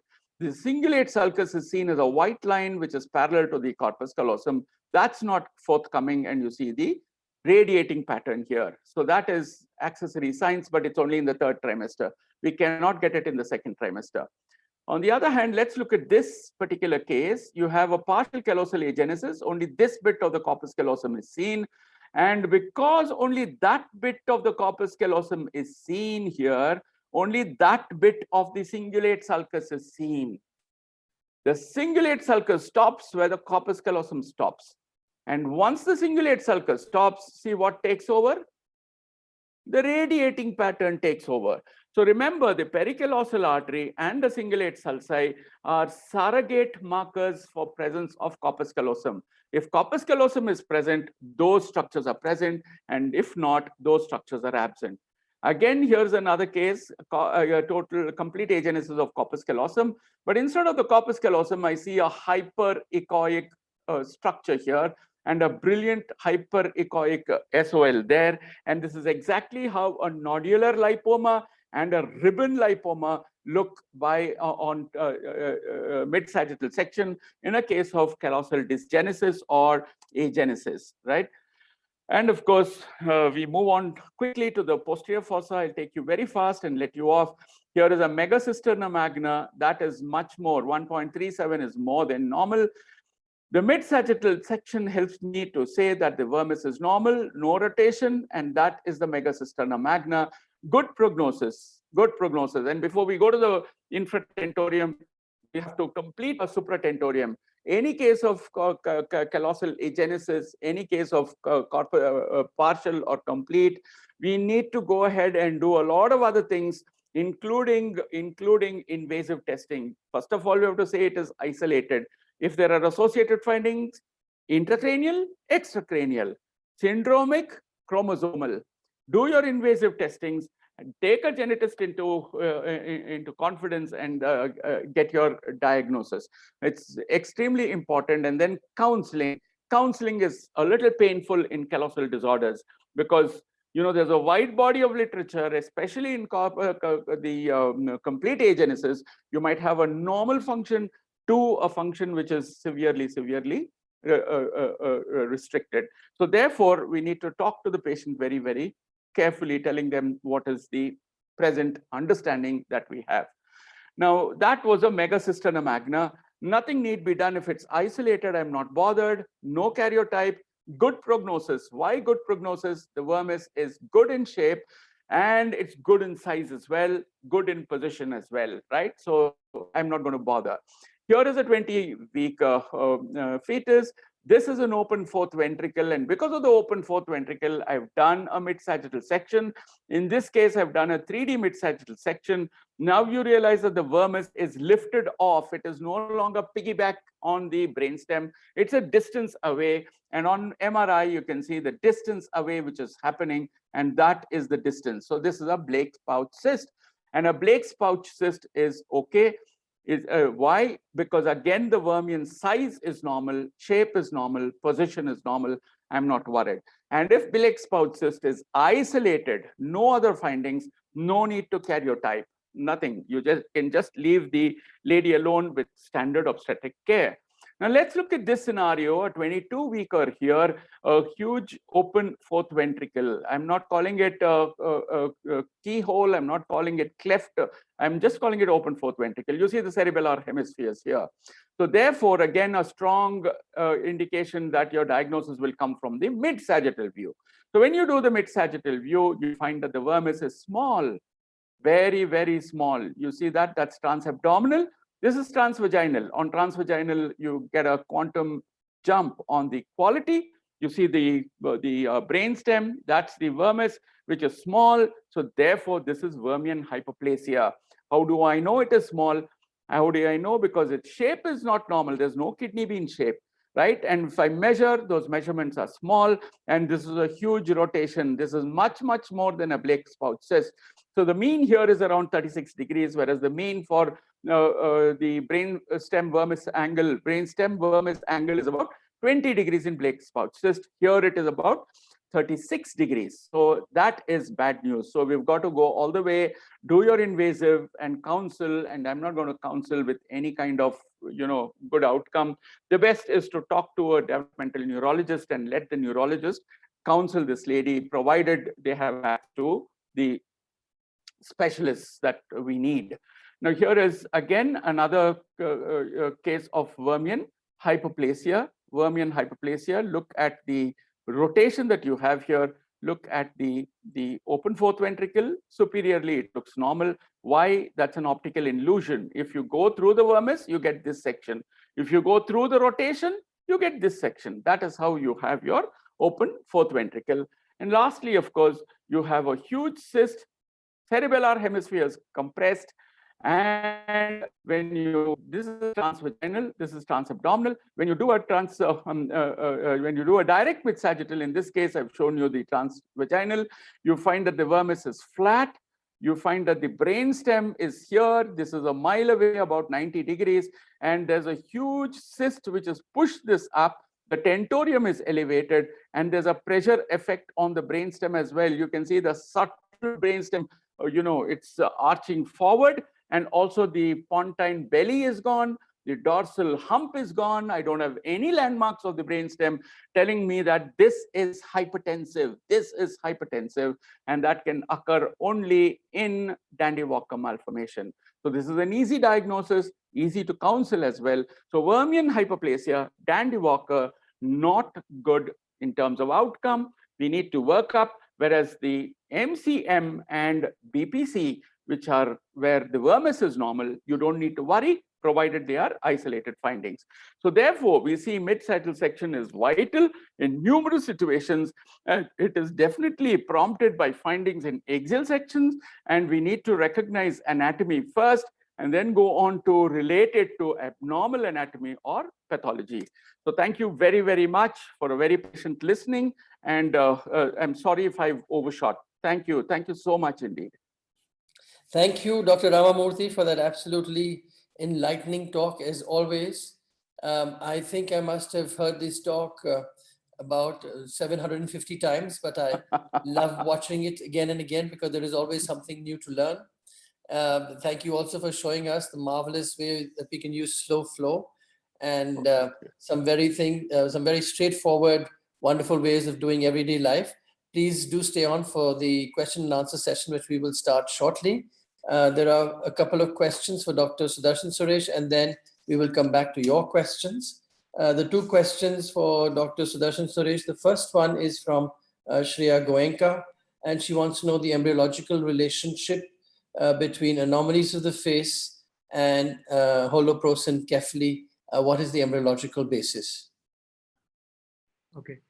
See, during the early embryogenesis, that is at the time when the brain vesicles are formed between the 4th to the 6th week, this involves two things. One, it involves the neural crest cells, and this associated development of the cranial neural crest cells which give rise to both the facial processes and the brain vesicle development is one particular point. Second, the early midline notochord development again is very much associated with the development of facial process. So both these processes happen at the same time in the embryological development between the 4th to the 6th cells, 4th to the 6th week, and hence you have this very high association of close to 70 to 80% of facial anomalies when you see holoprosencephaly. Thank you. Very simple and straightforward. And the second question is from Dr. Geeta Kolar, and she wants to know, why do the thalami and brainstem appear hypoechoic in the sagittal section at 11 to 14 weeks? Which one? Why do the thalami and brainstem appear hypoechoic in the sagittal section at 11 to 14 weeks? Yeah, see, when in the mid-sagittal plane, any structure which appears hypoechoic, it means there is a reflectivity involved. For instance, the fox is hyperechoic because there is a reflectivity from the surface. Similarly, the choroid is hyperechoic because you get reflectivity from the blood vessels in the choroid. So structures, if they have to appear hyperechoic, they need to have reflectivity from the surface, and that doesn't happen in the thalamus and the brainstem, which is why they appear black at the time of the first trimester scan. Thank you. That was the list of questions for you, and thanks once again for that absolutely marvelously illustrated lecture of yours today. And we move on to the questions that we have for Dr. Ramamurthy. Dr. Ramamurthy, what is the first, a few of these are reiteration of what you've already told us during the talk. And the first of these is, what if the cavum septum pellucidum is not seen in the axial view and the corpus callosum is well seen in the mid-sag section? What do we conclude? Okay, you can have sometimes, after all, the CSP, around 37 weeks, the leaves of the CSP come together, obliterating. So that is why we say the corpus callosum, the CSP is seen up to 37 weeks and not later. Why? Because the leaves come together. Now, this coming together can occur a little prematurely sometimes, and that means that the CSP is obliterated. But that doesn't mean that the corpus callosum is not there. The septum pellucidum is there, but the cavum is not there. That is the way you've got to take it. And whenever I see the septum without a cavum, whether it's a narrow or a obliterated CSP, I simply do a mid-sagittal section. And if the corpus callosum is normal, I'm not going to bother about why the CSP is obliterated. Simple. For me, the corpus callosum should be normal. That's it. Wonderful. Thank you for that straightforward answer. Then there are a few questions on counseling. Dr. Meghna Katkar wants to know, what do we need to tell the patient when we say we need a good picture of the corpus callosum on a transvaginal scan? How do we convey this to the patient? We need to convey this, that the head needs to be seen with a better transducer, and the transducer reaches very close to the head when you go from below. And most ladies understand so well. Simply because you want to get the transducer as close to the target as possible. And the fornix, the vaginal fornix, is a wonderful route to get as close to the fontanelle as possible.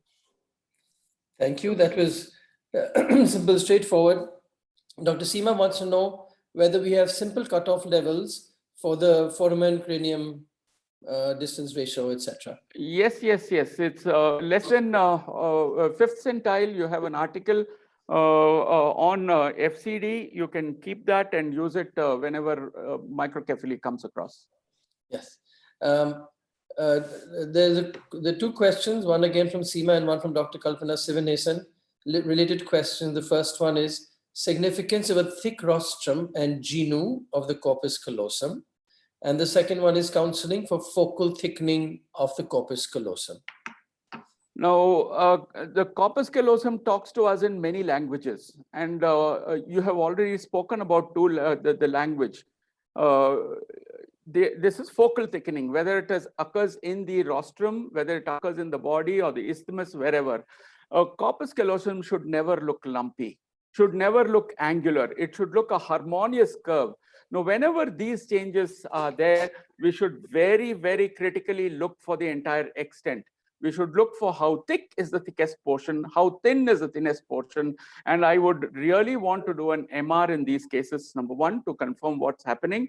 And number two, my counseling is going to be a little guarded, because this belongs to callosal dysgenesis, and callosal dysgenesis, the outcome is not really good. It's not really good, both in terms of developmental delays, the higher functions, seizure disorders, so on and so forth. So I'm going to be worried if there is a focal thickening, but I have to be sure of the finding. I have to be extremely sure, very sure of the finding. Yes, yes. Thank you. We move on to some more questions for you. Yeah. And this one is from Dr. Saroj Kumar Sethi. She wants to know the brainstem vermis angle. Is the range specific? How specific is the range for Blake's pouch cyst versus vermin hypoplasia versus a Dandy-Walker malformation? The brainstem vermis angle is my last resort, not my first resort. I'm not going to base my diagnosis on that. I'm going to base my diagnosis on the morphology, the way the vermis looks, how much does it measure, and whether it is piggybacking or whether it's far away, right? With this alone, subjective assessment, I have finished my diagnosis. Only fine it is to record the BV angle. For example, a Blake's pouch cyst, you would want to see this lady again. You want to see if it's evolving into a Dandy-Walker or whether it is regressing to normal. So there I would quantify and say, okay, this is the baseline. Otherwise, brainstem vermis angle is never watertight between these three conditions. No, there's a big overlap, and that is why I said the mean for Blake's pouch is about 20. Blake's pouch cyst is 20. The mean for Vermian hyperplasia is 36, and 73 is for Dandy-Walker. They are overlapping. One doesn't stop and the other one start. No, not really. No. And the next question, what is a perforated septum pellucidum? A perforated septum pellucidum is a septum pellucidum which has been destroyed by barotraumatic insult. And that happens in an obstructive hydrocephalus. So in a hydrocephalus, what happens is the lateral ventricles balloon out, they stretch out, the septum also gets stretched, and it kind of gives up. And so you see, oftentimes you see the lateral ventricles which are confluencing with each other across the midline in hydrocephalus. And the reason is not septal agenesis. It's more that the septum was there, and then, of course, it was destroyed by stretching. That is the way the septum disappears. Thank you. And then two related questions from Aarti Singh and from Shilpi Jain. One is the approach to a thin CSP. And the second is significance of CSP length and width. Okay, so now a thin CSP, we've already done one question on it. A thin CSP is where the width of the CSP is lesser, the length is preserved, or it may be longer. So you have CSP nomograms to say that this is abnormally long, abnormally short, but generally, again, it is subjective. Now, why are we worried about this abnormal length and abnormal shortening? Is because the CSP length is directly related to the corpus callosal length. If the CSP is foreshortened, I know that the corpus callosum also might be foreshortened. And that is why we've got this CSP ratio, length divided by length divided by width should be 1.5 or more, right? Length is more, width is less, 1.5 or more, right? So if this ratio becomes, if the width becomes more, I'm extremely worried. If the length becomes less, I'm extremely worried because the ratio falls below 1.5. It only tells me that I have to do a mid-sagittal section, look out for partial agenesis of corpus callosum. Simple. That's it. And how about a triangular versus a rectangular cavum septum pellucidum? A triangular cavum septum pellucidum is a normal variant. Oftentimes you see it's a little trapezoid. It may not be triangular, but I would say trapezoid. It's a normal variant. Nothing to worry. Thank you. And the next question is to differentiate Blake pouch cyst, compressed vermis, from vermian hyperplasia in case of a large Blake pouch cyst. A Blake pouch cyst is called a Blake's pouch cyst only until the vermis is normal. Only until the vermis is normal in size, shape. Of course, it's elevated. I cannot say position because Blake's pouch has already lifted the lower pole. The moment, whatever you call it, whatever cyst or pouch or Blake's or whatever you call it, is actually causing an effect on the size and the shape, I stop calling it Blake's pouch cyst. I begin calling it a Vermean hypoplasia. Simple. That is the way you differentiate. That's it. Yeah, that question was from Nivedita, but there's another similar question from Dr. Ladban Scott. And she wants to know, how confident are you in differentiating large Blake's pouch cyst and Vermean hypoplasia on this basis? Very confident, provided your pictures are very good. You've taken measurements of the vermis, you've put them on your charts, and you've shown that it's normal vermis with the kidney bean, everything, all the properties which are there. If they are there, I will only call it a Blake's pouch cyst. And Dr. Saroj Sethi wants to know the nomogram for the CSP and the vermis, any site? Dr. Rabi Chavi's article in the White Journal, UOG. Wonderful, thank you. And is that a free download? It is. I'm a member, so for me, everything appears free, but I think it is. Yes. Then there is another question, and this is the last question, I promise, from Dr. Rajesh Gajbhir. If there is a thin line of communication between the fourth ventricle and the cisterna magna, and the cisterna magna is normal, vermis normal, what's the significance of this thin line of communication? See, oftentimes you see it, especially in the third trimester, the tonsils are so close to each other, you find that the fissure is that thin looking channel which is trying to communicate. I'm not really worried about it, but no big deal. I would just take that additional effort of doing a mid-sagittal section, and if the vermis is normal on mid-sag, I'm not going to bother about it. Mm-hmm. Simple. If don't let it bother you, but if you want to show that that is definitely benign and not of any problem, then you do a mid-sagittal section, show that the vermis is normal.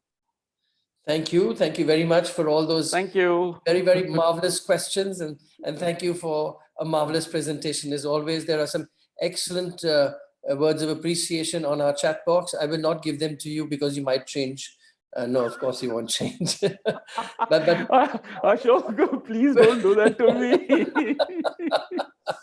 But they're absolutely marvelous. Thank you very much, Dr. Ramamurthy. Thank you, Dr. Ashok, for a wonderful question answer session, and thank you for holding forth. Thank you so much indeed. A pleasure indeed. Thank you. And I'd like to now take a short break for a few things. One is to actually welcome all our attendees from outside India. We have people today from the Maldives, from Sri Lanka, from the Gulf, as well as from the Baltic states. And that's very kind of them to join us. We have an increased attendance now than ever before. We've over a 450 attendance tonight. At times we've even seen 480. And thank you very much, all of you, for joining us. We now have a few minutes of getting to know a few things about some of the newer products on the market.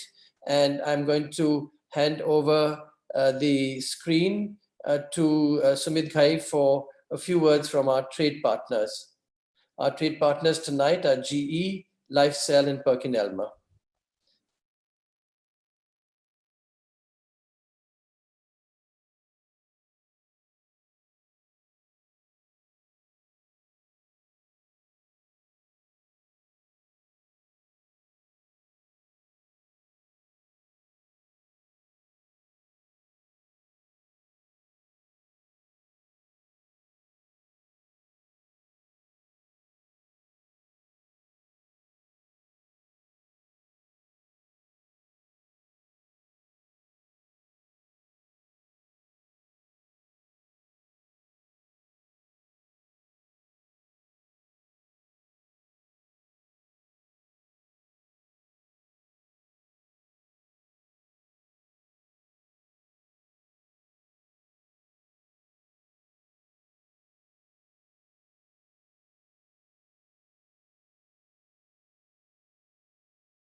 We'd also like to take this opportunity to put on record the deep bond that we have with the Odisha Sonologist Association. We've been doing conferences and on-site meetings over the years, and we indeed work along the same lines. We work for the same people, and it gives me great pleasure to thank Dr. Suren Prasad Dash and Muktikanta Katua for also being with us and organizing this meeting, and for always being with us for all our programs. And before we move on to our last talk, unfortunately, Dr. Chinmay has had a crash of her laptop, and while we arranged to have a new laptop with her, I don't think she'll be able to make it for us tonight. But we will have the last talk on the fetal spine in a few minutes. May I request Dr. Hasmukh Lal to say a few words on today's faculty. Thank you, Professor Khurana. I would like to talk about Society of Fetal Medicine, the society you set up. But before that, I need to introduce you. Many people might not be knowing the many things about you because we see slides of your only academic qualification and all.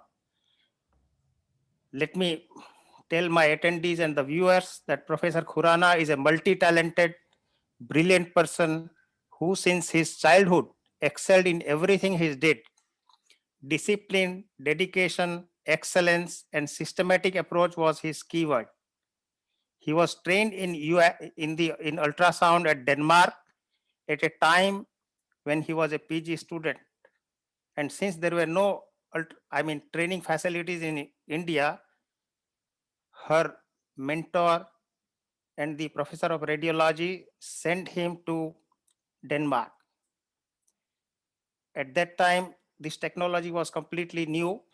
And then he was asked by the professor of OBY and Dr. the Sneh Bhargav to set up the department of fetal medicine in All India Institute of Medicine. So he is the key person who set up this facility in AIIMS, Delhi. He is still the blue-eyed boy for AIIMS faculties and students. And while working there, he realized that to give a good answer to patients, he needed to involve obstetricians, geneticists, cardiologists, fetal neonatologists, and other related faculties. So at the risk of losing friendship and the association of area, which he really, both Dr. Ramamurthy and Professor Khurana have lost the friendship of many people and their associates. Still, they decided to train a lot of people like us in this discipline. So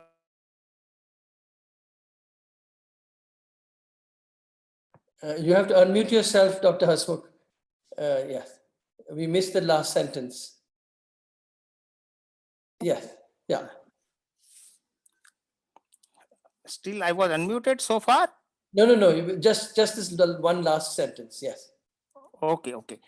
So this is how he thought of doing this SFM, although he was at risk of losing, as I said, but he took that risk and he started SFM in 2011. And he's a, I think I became a member on 2013. We have been meeting very often in conferences in Delhi and almost all of his events. And Dr. Khurana is a brilliant academician, teacher. He has published many books and we are glad that he is with us into medicine. We would have lost his companionship if he would have joined IIT, armed forces, or archaeologist and various disciplines he was selected for. So he got into IIT, he left IIT to become a doctor. He is always a happy, smiling and charming person, a handsome, tall person, always surrounded by people with his positive qualities and good humor. So next time when we have a physical meeting in Delhi or somewhere else, I have thought of a song for him. that is in Punjabi. Tenu kaada chasma sajda hai, tere gore gore mukhde pe. Very handsome person. And so this is dedicated for you. I mean, for all the faculties, I think this is very important. Both Dr. Ramurthy, Dr. Khurana, they could have been making today something like 1,000, that is $5 lakh a year, their annual salary if they would have been in US, but they left this chance of going abroad. And they are really, I consider that all the faculties, they are the messengers of God. They are serving here in this country where most of the people are underprivileged. And this is one of their, they are, I call them all the brilliant people who are in a teaching. We have one person in South also, Miss Dr. Father of Dr. Sudarshan Suresh, Dr. Sisadri Suresh.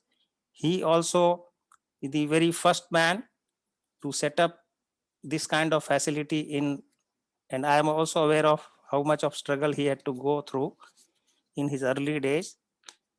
So that is all for Dr. Khurana. I am so grateful that you are with us today on this World Fetus Day, and you are doing a great job.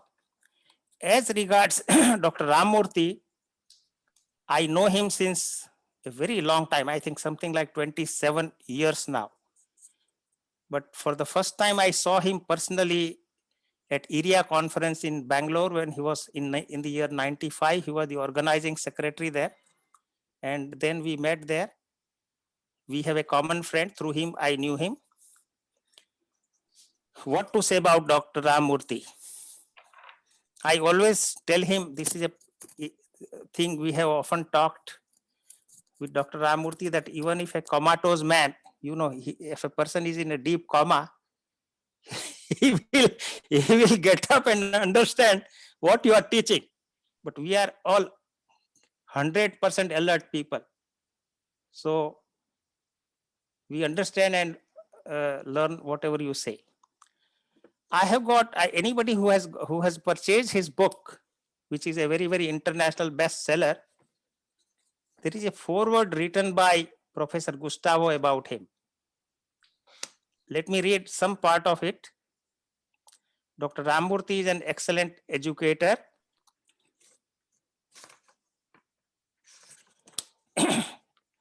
The book is a reflection of his personality and innate communication skills. He is not only a gifted speaker, but a star communicator as well.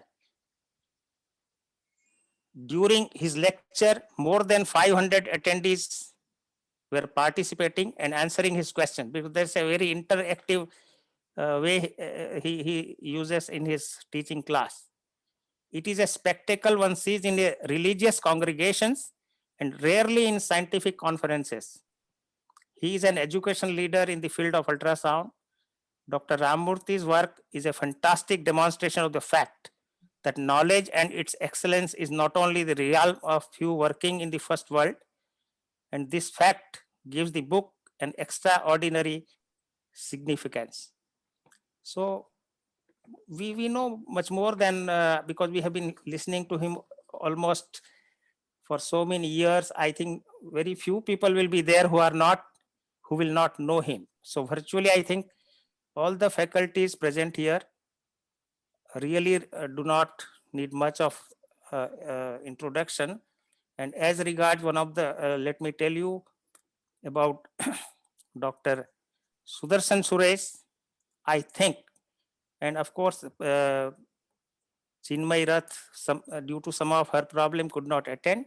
I always tell them that fetal medicine is, you got it in genes. For Sudarshan, it was, both his parents are illustrious fetal medicine specialists. Also, they have been my teachers. And I have seen Dr. Sudarshan as a very small child. He used to run around in the conference when we were holding this in the one of the halls in Chennai. That was a fixed venue. It was a name in the name of a Congress leader, I think, that hall. There is an auditorium. It was a fixed place for the conference. Kamaraj. And which one? Kamaraj. Kamraj Memorial Auditorium. Yes, yeah. That was the place we used to love every year to go there. And you know, he used to, he's familiar with, I think he was very interested as to what the questions are being asked and what the people are saying. So right from their childhood, fetal medicine they got it in their genes actually. Chinmay, of course, is not here, but she presents her lectures very openly and again in a very interactive and simple way.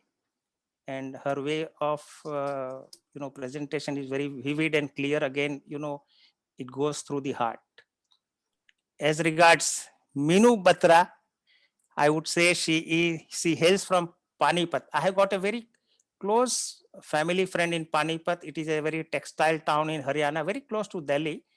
She studied in Chennai. She did her postgraduate there. Then she got married to Dr. Parsuram and then went to Kochi. She is also a radiologist by profession, doing nice work at Idapal Hospital. And she has a deep interest in the dance. One of her videos was very viral now, few days back. And she does a lot of social service in Kochi because she happens to be the president of Innerville and the first lady of the Rotary Club of Kochi, as Dr. Parsuram is the president of that Rotary Club in Kochi now. So she has been doing a lot of social service, is involved with a lot of good work in Kochi. And she also works, I have been seeing her since many years, working very closely with SFM and Dr. Ashok Khurana. So I think this is all I would like to say about the faculties. They are icons. As I told you that these are the messengers of God. They have been placed here to do betterment for the people, and they are trying to expand it to almost every corner, nook and corner of India and abroad also in the developing world, because its presence now, SFM it's showing its presence everywhere. And through their SFM's effort, lot of good work we are able to do in the periphery. I see Dr. Praveen is present here. I see him. Again, he is the president of SFM. He's a close friend. Because we have a common name, Praveen. I am also Praveen, but somehow they called me Hasmukh. And again, he is a radiologist. So he has been doing wonderful work. He's an excellent teacher, having a good scanning facility. Senior professor. He also has a teaching post in a medical college in Hyderabad. A good friend, a great communicator. Thank you, Dr. Praveen. And I think we should give the platform to Dr. Ashok Khurana back so that the event goes further. Thank you. Thank you. Thank you very much, Dr. Hasmukh. That is both inspiring for us to do better, and I'm sure it has great messages for the audience and the attendees that they have a great future ahead of them. I'd also like to take this chance to let people know that Dr. Praveen has infused a lot of new ideas into how we should go ahead and take ahead the Society of Fetal Medicine. And for those of you who wish to add to his compendium of ideas or to take his ideas forward, please do be in touch with him by email. And he is only too pleased to push young talent. He has an excellent program coming up next weekend. And he has some excellent ideas which have already been put into effect. And we already have increased our membership by almost 650 members since he took over. And it's all because of this multi-pronged approach to making sure that we get academics, we get new talent, and we use as much of the faculty as we can. Thank you, Dr. T.L. Praveen, for this great new initiative.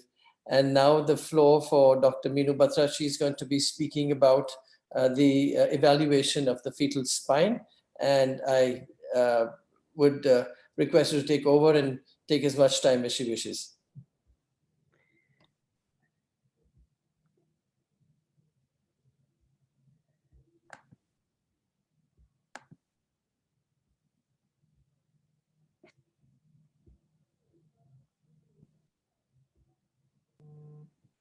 So is my screen seen? Yes. Okay. Good evening, everyone. And at the outset, I have to thank Dr. Preeti for putting this wonderful program, Dr. Hasmukh for such lovely words, and Khurana sir for always inspiring us more and more. I think he works more and pushes us. And so whenever we are lazy, he again pushes us and makes sure that we work even harder. So I think this is a great session which has been made to discuss about the fetal brain, and it would be incomplete if we do not discuss about the evaluation of the fetal spine today. So before we go about discussing how do you assess the fetal spine, a little bit of embryology. We know that the key steps that are involved in the development of the spine include the gastrulation process, the process of primary neurulation and secondary neurulation. So just to make it more simple, I think what we need to know is that the development of the nervous system commences from the formation of the notochord, which basically stimulates the neural plate, which is this thick plate of ectoderm that you see here to form the neural tube. And as Sudarshan rightly pointed, this whole process is happening at around 22nd to 28th day of conception. So if there is a problem that is going to happen, there is a neural tube defect that's going to happen, it is going to happen as early as by the time you are able to see the embryo within the gestational sac. So when there is failure of development of the neuropore cranially, you can have defects such as exencephaly or anencephaly. If you have a caudal defect, it can lead to, or a segmental defect, it can lead to defects like spina bifida. And rarely you can have a defect of the segmentation of the whole spine or the whole neural tube, which leads to craniorachiasis. Now, apart from primary neurulation, so the process of primary neurulation basically leads to formation of the whole spine up to the mid-sacral region. And then you have the process of secondary neurulation, where what happens is that there is a caudal cell mass which undergoes vacuolization and canalization and then fuses with the rest of the spine. So this is the portion, the process of secondary neurulation, which leads to the formation of the conus, the filum terminale, and the rest of the lower sacral part of the spine. And as far as the ossification of the spine is concerned, what we need to know is that you would be able to see some amount of ossification as early as 9 weeks of gestation.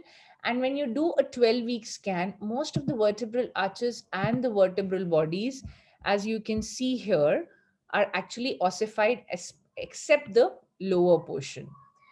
Now, talking about the evaluation of spine, or for that matter, when you talk about evaluation of any organ, a standard imaging protocol is very important.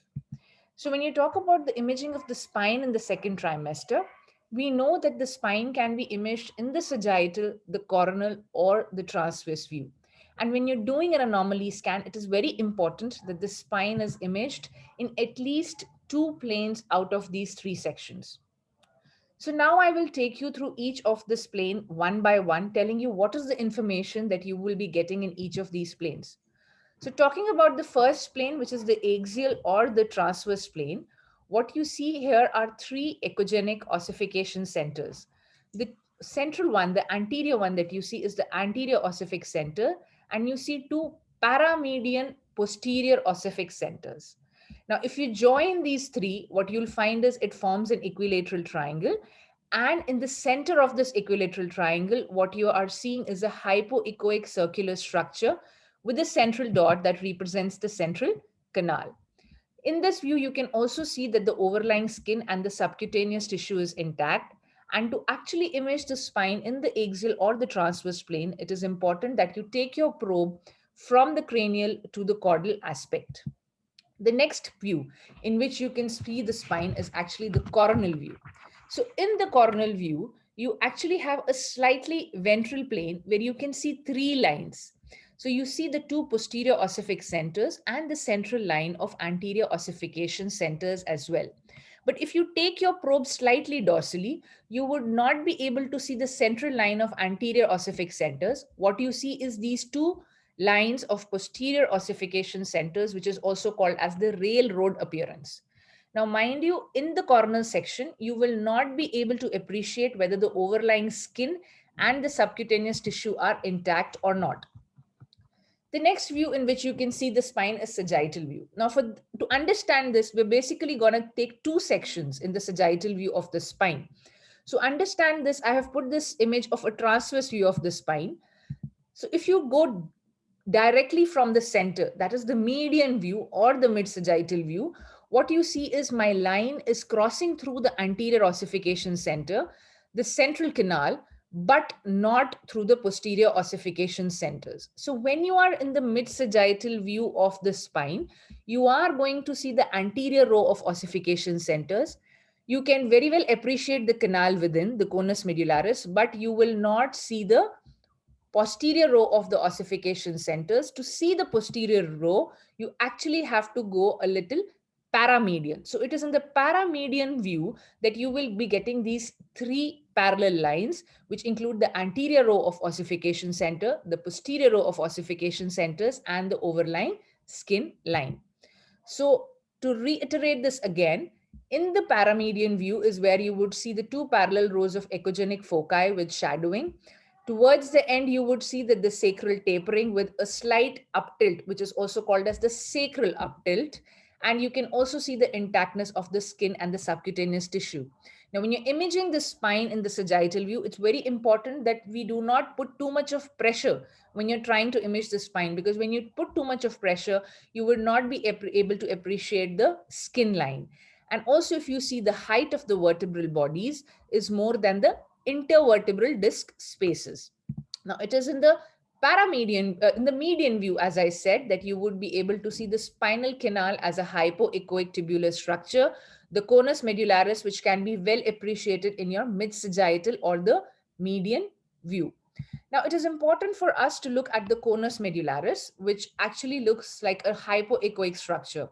Now, this conus medullaris, because there is differential development of the vertebral canal and the spinal canal, what happens is the spinal cord moves rostrally.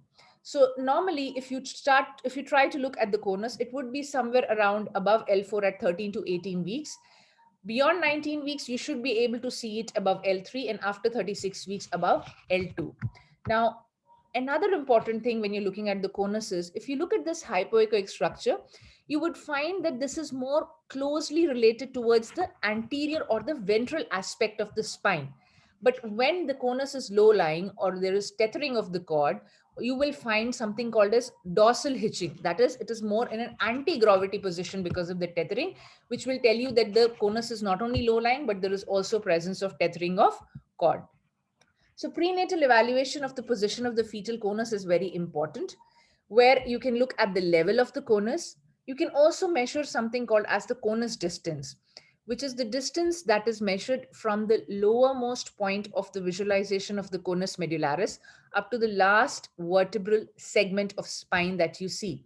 Now, this conus distance, if it is less than the 5th centile, or if it is not equal to the femoral length minus 8, then you know that the conus is low lying. There is tethering of cord. And as I said, you also look for dorsal hitching.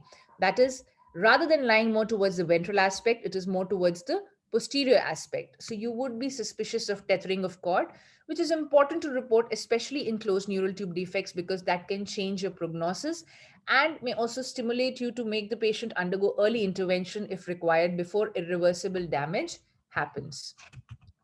Now, linear probe, the high frequency linear probe, has got a very important role as far as the visualization of structures within the canal, such as the conus medullaris, phylum terminal, the central canal, and the nerve roots is concerned. So these are two videos where I've tried to show you how clearly you will be able to depict the hypoechoic canal within the rows of the ossification centers. You can very clearly demonstrate the level of the conus medullaris. And if you look closely to in the second video, you can also see this echogenic tuft of, similar to the tuft of a horse's tail. And that is why it is called as cauda equina, that you see distal to the conus medullaris. But we all know the principle of physics, that when you have a high ultrasound frequency probe, yes, it will give you very good resolution images, but only to a limited level of penetration. So you would not be able to use a high frequency linear probe when you have a mother with a very thick abdominal wall, or there is a large amount of amniotic fluid interface between the spine and the maternal skin, or you have a spine which is persistently in a posterior position. 3D definitely has made the spinal examination much more comprehensive. You have various tools like you have the multiplanar imaging, you have the VCI, the skeletal mode rendering, where you can look at the details much more. Not only that, you can also study the relation of the spine with the adjacent structures like the ribs, the iliac crest, and the scapulae. Now, when you're talking about the evaluation of the spine, it is incomplete without learning how do you count the vertebral bodies, because that is one of the biggest dilemmas that we face when you have a fetus with a neural tube defect. So, when you're counting the vertebrae, the few basic things that we need to know is that by 16 weeks, L5 is ossified. The most caudal vertebra that we see with the corresponding rib, we know is T12. The upper pole of kidney is at the level of T11, and the vertebral level that you see at the top of the iliac wing is S1. The last and the most faintly ossified vertebra that you would see is S4. So you can either count from below upwards or you can go from above downwards. So talking about the pathology now, dysraphism, basically the term itself means there is defective fusion. So this is a general term that you use to describe a collection of congenital anomalies which include the defects in the vertebrae, the spinal cord, or the nerve roots. So when you talk about dysraphism here, it can either be cranial dysraphism, it can be spinal dysraphism, or it can be a severe neural tube defect where you have something called as craniorachis, which is very, very rare. Now, coming to cranial dysraphism first, acrania, which was already described by Sudarshan, I think this is an anomaly which everyone today should be able to pick up in a 12 weeks scan. There is no reason why you should be missing it and picking it up as late as during an anomaly scan. We know that there will be an absence of the cranial vault, and you can see the brain matter hanging into the amniotic cavity. Now, eventually what happens is that there's dissolution of the brain matter, and this leads to the anencephaly sequence, and you get what is called as the frog's eye. Yes, today we have ultrasound technology where we can pick this up as early as 9 weeks, but it is always better to wait till the 12-week scan is over, get your diagnosis confirmed, and then go for the next set of investigations and management. Iniencephaly is another lethal anomaly where what you see is that there is an occipital bony defect. You can see that the neck is very short. And if you see here, the anterior chest wall is almost continuous with the chin of the baby. The neck is almost absent, or sometimes you can see a short neck which is completely extended with an upturned face. So you can see here an occipital encephalocele with an upturned neck. It's very short, and so you see that there is a continuation between the chest and the chin of the baby. You can also appreciate here that the spine is very, very short and dysmorphic. Now, the next set of defects when you talk about cranial dysraphism includes cephaloceles, which is basically herniation of the intracranial structures through the calvarial bony defect. So depending on the herniated structure, that is, if you have only the meninges that are herniating, you use the terminology meningocele. When you have the brain along with the meninges herniating out, we use the term as encephalocele. And when you have a portion of the ventricle along with the brain and the meninges herniating out, we use the terminology as encephalocystocele. You can also classify them depending on the position as occipital, frontal, temporal, or parietal cephaloceles, occipital being one of the most commonest. So taking you through a few examples, what you can see here is a huge calvarial defect in the bony portion of the occipital bone, and you can see that the meninges are herniating out. So you can see that this is a case of a large occipital meningocele. Because of the huge meningocele, you also find here that the baby is having microcephaly with a dysmorphic profile. This is another case where you can see that along with the meninges, a portion of the brain is also herniating through the occipital bony defect, which tells you that this is a case of an occipital encephalocele. Another case where you can see a portion of the ventricle as well herniating along with the brain and the overlying meninges. So this is an occipital encephalocystocele. This is another case of a large occipital encephalocystocele that you can see here. Now, whenever we have a cephalocele, it's very important to do a karyotyping because there can be chromosomal abnormalities in around 15 to 18% of the cases. Also, it is important to look for associated abnormalities to make sure that you are not looking at some autosomal recessive syndromes. In particular, syndromes like Meckel-Gruber's or Walker-Warburg, which are very commonly associated with cephaloceles. And when you see a large cystic mass like this, an important differential diagnosis is cystic hygroma, where you would see that there is no bony defect and you will find multiple septations within the cystic mass.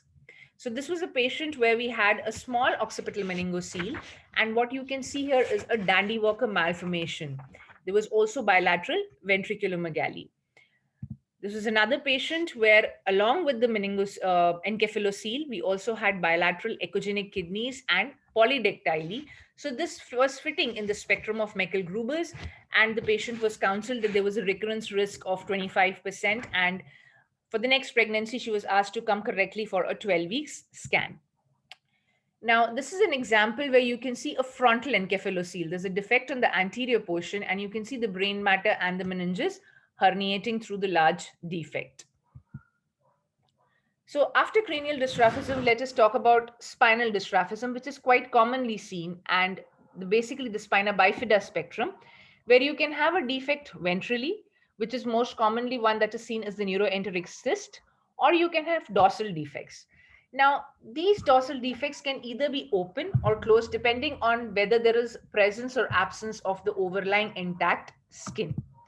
So in open neural tube defects, we know that there is leakage of cerebrospinal fluid, because of which there is herniation of the structures in the posterior fossa through the foramen magnum, which leads to what is called as the Chiari-2 malformation and the presence of intracranial signs that you see in open neural tube defects.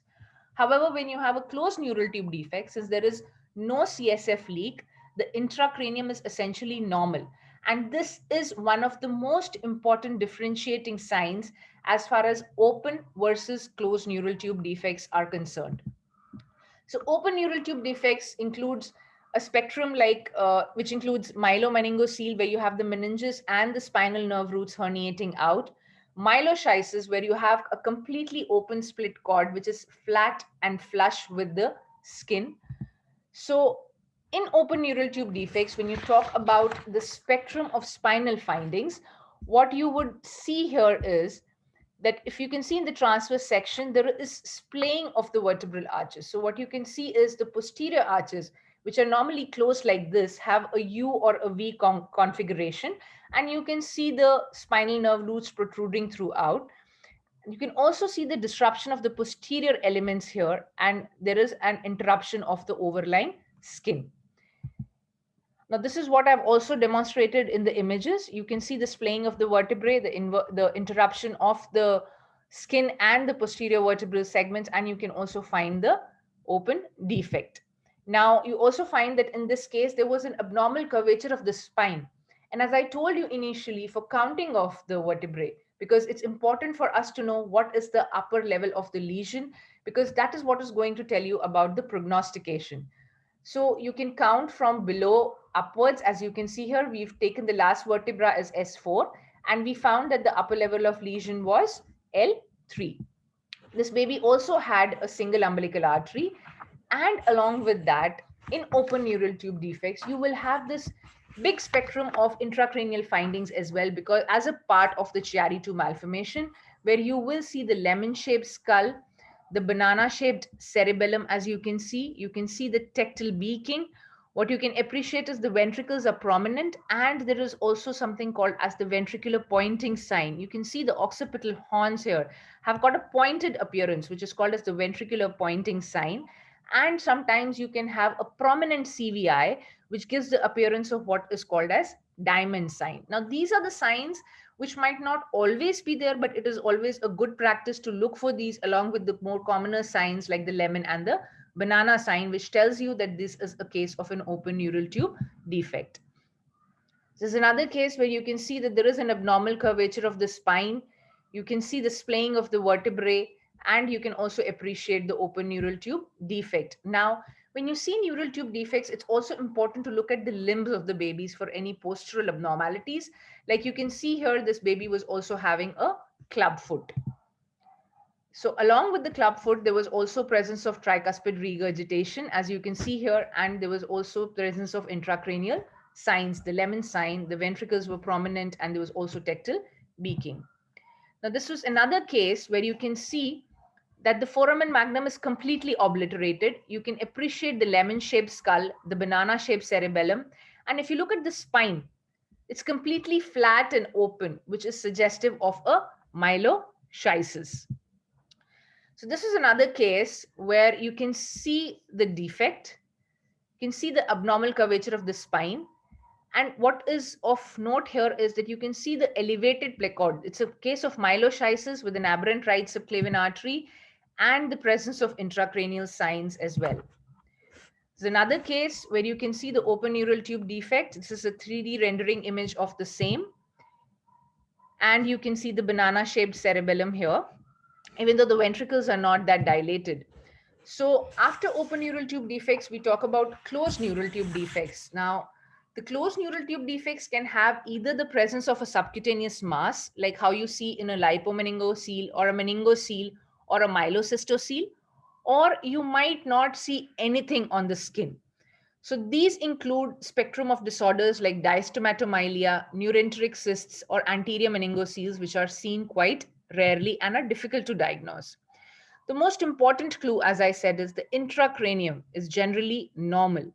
But when you look at the spine, you find that there is a nice thick skin continuity, and you can see the meningocele that is present in the lower lumbosacral area.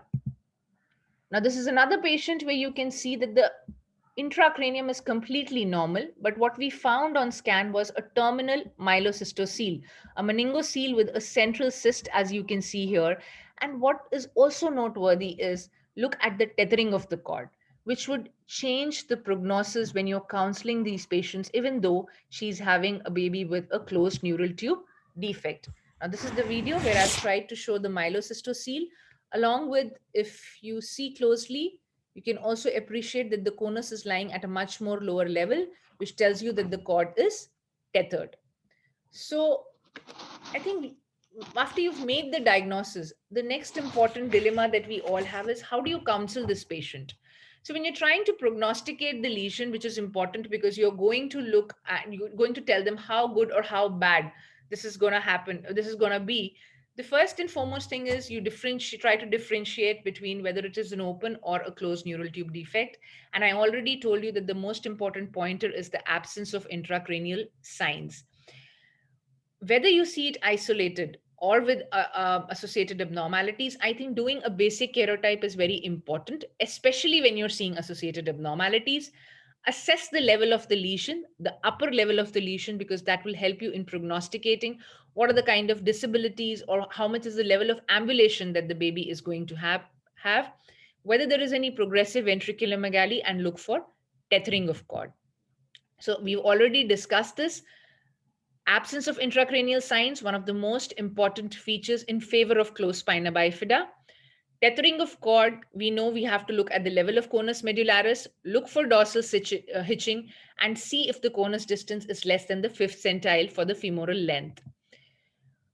Now, as far as looking at the level of the lesion is concerned, we have to understand that lesions which are at higher level and which have larger segments involved are going to have a much more poor prognosis. It's important to look for associated limb abnormalities. And because we know that most of the times, if you have lesions above L2, the ambulation is generally less likely. You need to look for other intracranial signs such as ventriculomegaly. And also, what we need to understand is that when we given the report upper level of lesion as L4 or L3, it really does not correlate with the functional level, because these are various studies have showed that when they did a postnatal assessment, they found that the functional level of the lesion was always some 2 or 3 segments above the anatomical level of lesion that was given on ultrasound. And so the prognosis turned out to be much more worse. So how would you really assess a functional level of the lesion on ultrasound? Well, practically it's a cumbersome task, because what you need to do is you need to look for the limb movements, you need to look for hip flexion, knee extension or flexion, or the ankle movements to say what is the functional level of the lesion.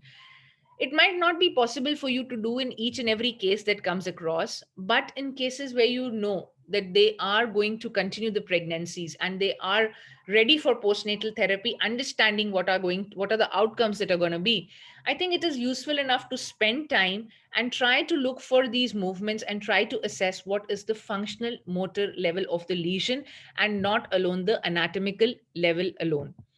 So genetic testing, as I already said, you should try to do at least a karyotype, if possible an array, even if the lesion is isolated. DNA storage is something that we always advise, and there is always an empirical recurrence risk of 5%. But yes, if you have associated abnormalities and you find syndromic associations, there can be a risk of 25% in autosomal recessive disorders and up to 50% in autosomal dominant disorders. Periconceptional folic acid has some role as far as prevention of neural tube defects is concerned. But what I also want to emphasize here is, as Sudarshan rightly pointed out, I think today we are moving at detection of each and every abnormality much, much more earlier. And therefore, there is a whole list of signs that today you have available to screen the fetus for open neural tube defects. Well, we don't want to increase your scan time. And so I think one of the most efficient protocols that we all can follow is, we all are working hard today to get nuchal translucency measurements for our patients and trying to achieve a good mid-sagittal section. So in that mid-sagittal section, always try to look at the intracranial translucency, which is the future fourth ventricle. Look for the caudal displacement of the brainstem and look for the non-visualization of cisterna magna. So these three markers together, if you are looking for in your first trimester, is going to give you a detection rate of as high as 90%, which is good enough. Of course, if you have larger lesions like this, you no longer have to follow your screening protocols. You would be able to see that these lesions in transabdominal ultrasound and much, much more clearer if you do a transvaginal scan. Anomalies like craniorachis, which involve the defects of the cranial as well as the whole spine, are very, very rare, where you have anencephaly along with the whole defect of the whole spine. Now, talking about other closed neural tube defects, which are harder to pick up because you do not have an overlying subcutaneous mass, include lesions such as diastematomyelia. Now, in lesions like diastematomyelia, what you will see, as you see here, is you see a bony spur, which kind of splits the cord after that. So if you can see here, you can see a bony spur here, and there is a kind of a widening of the spine in this lesion, which actually makes you to look why there is lumbar widening. And if you can see here, post the bony spur, sorry, the spine, the canal is actually split into two. Now, if you see them in isolation, usually the prognosis is good, but it is important for you to look for associated abnormalities, especially those related to the cardiac and the renal system. Because if you see, this is another case here where you can see the presence of the diastematomyelia, but along with that, what we also found was that there was a unilateral renal agenesis. When we looked at the intracranium, there was a banana sign, and there was also an open spinal defect at the last sacral end of the spine. Now, talking about anterior closed neural tube defects, one important thing that you have to know about is neuroenteric cysts. Now, these are more commonly seen in the thoracic region. So what you find here is a small cystic area that you're seeing close to the descending aorta. And if you look closely, you will find a communication of the cyst with the central canal. If you can see a small line here. Now, when you see the neuroenteric cyst at the same level, it is also important for you to look for other abnormalities. Like you can see here a small bony segment here. So this was a case of a neuroenteric cyst with a small bony spur, which was probably a hemivertebrae. When we did a 3D rendering, we could also see a small dimple popping out on the skin. And this was the small bony spur that was seen. Looked at the intracranium, there was also ventricular megaly on both the sides. Another important anomaly that gets most often missed is sacral agenesis. Now, when you're looking at the sacral tapering, another important clue that can be pointed towards sacral agenesis is you have a short spine, as you can see here, which is abruptly ending above the iliac crest. So you can see here that the spine is actually shortened. You don't appreciate the normal sacral uptilt, and it is ending above the, just above the iliac bone. The baby also had a club foot. This was another patient where we again found that the spine was very short and was stopping just above the level of the iliac bones on both the sides. Now, as I said, for diastematomylia, even in sacral agenesis, it's important to look for the renal abnormalities, whether any bacterial spectrum is there, because in this case, along with the sacral agenesis, if you can see here, we also found cross-fused kidneys. So this patient decided to actually go somewhere else and terminate the pregnancy, because by the time she came to us, she was already 23 weeks. She refused all kind of investigations and underwent a direct termination at a local place. Now, very commonly, we also find segmentation abnormalities, which get missed if you do not look at the spine very carefully in detail. And these are hemivertebrae, which are one of the most common cause of congenital scoliosis. Now, when you're looking for hemivertebrae, the most important clue, which can sometimes be present at as early as a 12-week scan, is distortion of the shape of the spine. So if you see here, this was a 12 weeks transvaginal scan. You can see there is a distortion in the curvature of the spine. And when we followed this patient at 18 weeks, what you can find here is this wedge-shaped vertebra here, which is telling you that there is a hemivertebra in the thoracic region, and you can appreciate the same even in the coronal section. Now, this is another patient where there was an abnormal curvature. You can see multiple wedge-shaped vertebrae here, which is suspected of multiple hemivertebrae at different levels in the lumbar region, as you can see here in the 3D reconstruction.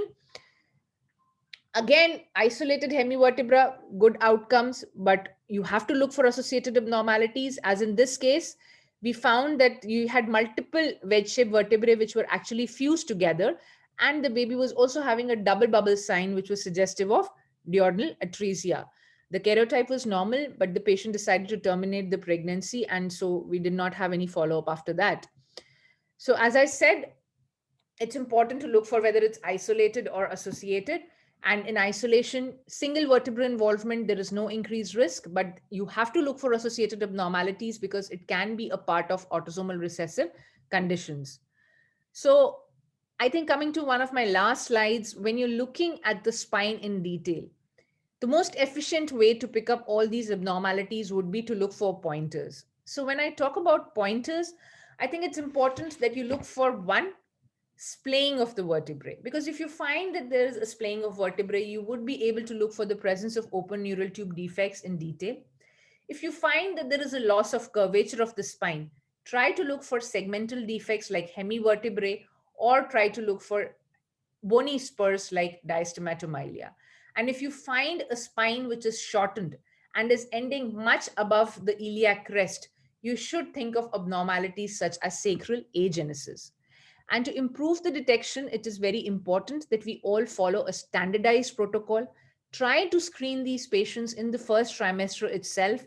And whenever you find a spinal defect, don't always think that your story ends here. It's always important to look for associated abnormalities, because the presence of associated abnormalities is completely going to change the prognosis. Thank you very much. Thank you, Meenu. Thank you. That was a marathon session, but some very, very wonderful take-home messages. And I'm so glad you emphasized the single most important point that hits us every time we see something like this. And that is the point where people seem to get so confused between the basic classification of the situation of the open versus the closed neural tube defects.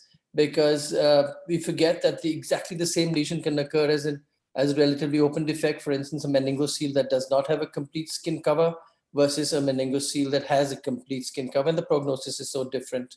If we can move on with the questions, there are some which are directly related to this, and that question is, what is the prognosis of closed spina bifida alone, and can you have a closed neural tube defect without tethered cord. And these questions come to us from Dr. Renu Sharma and from Dr. Shraddha Agarwal.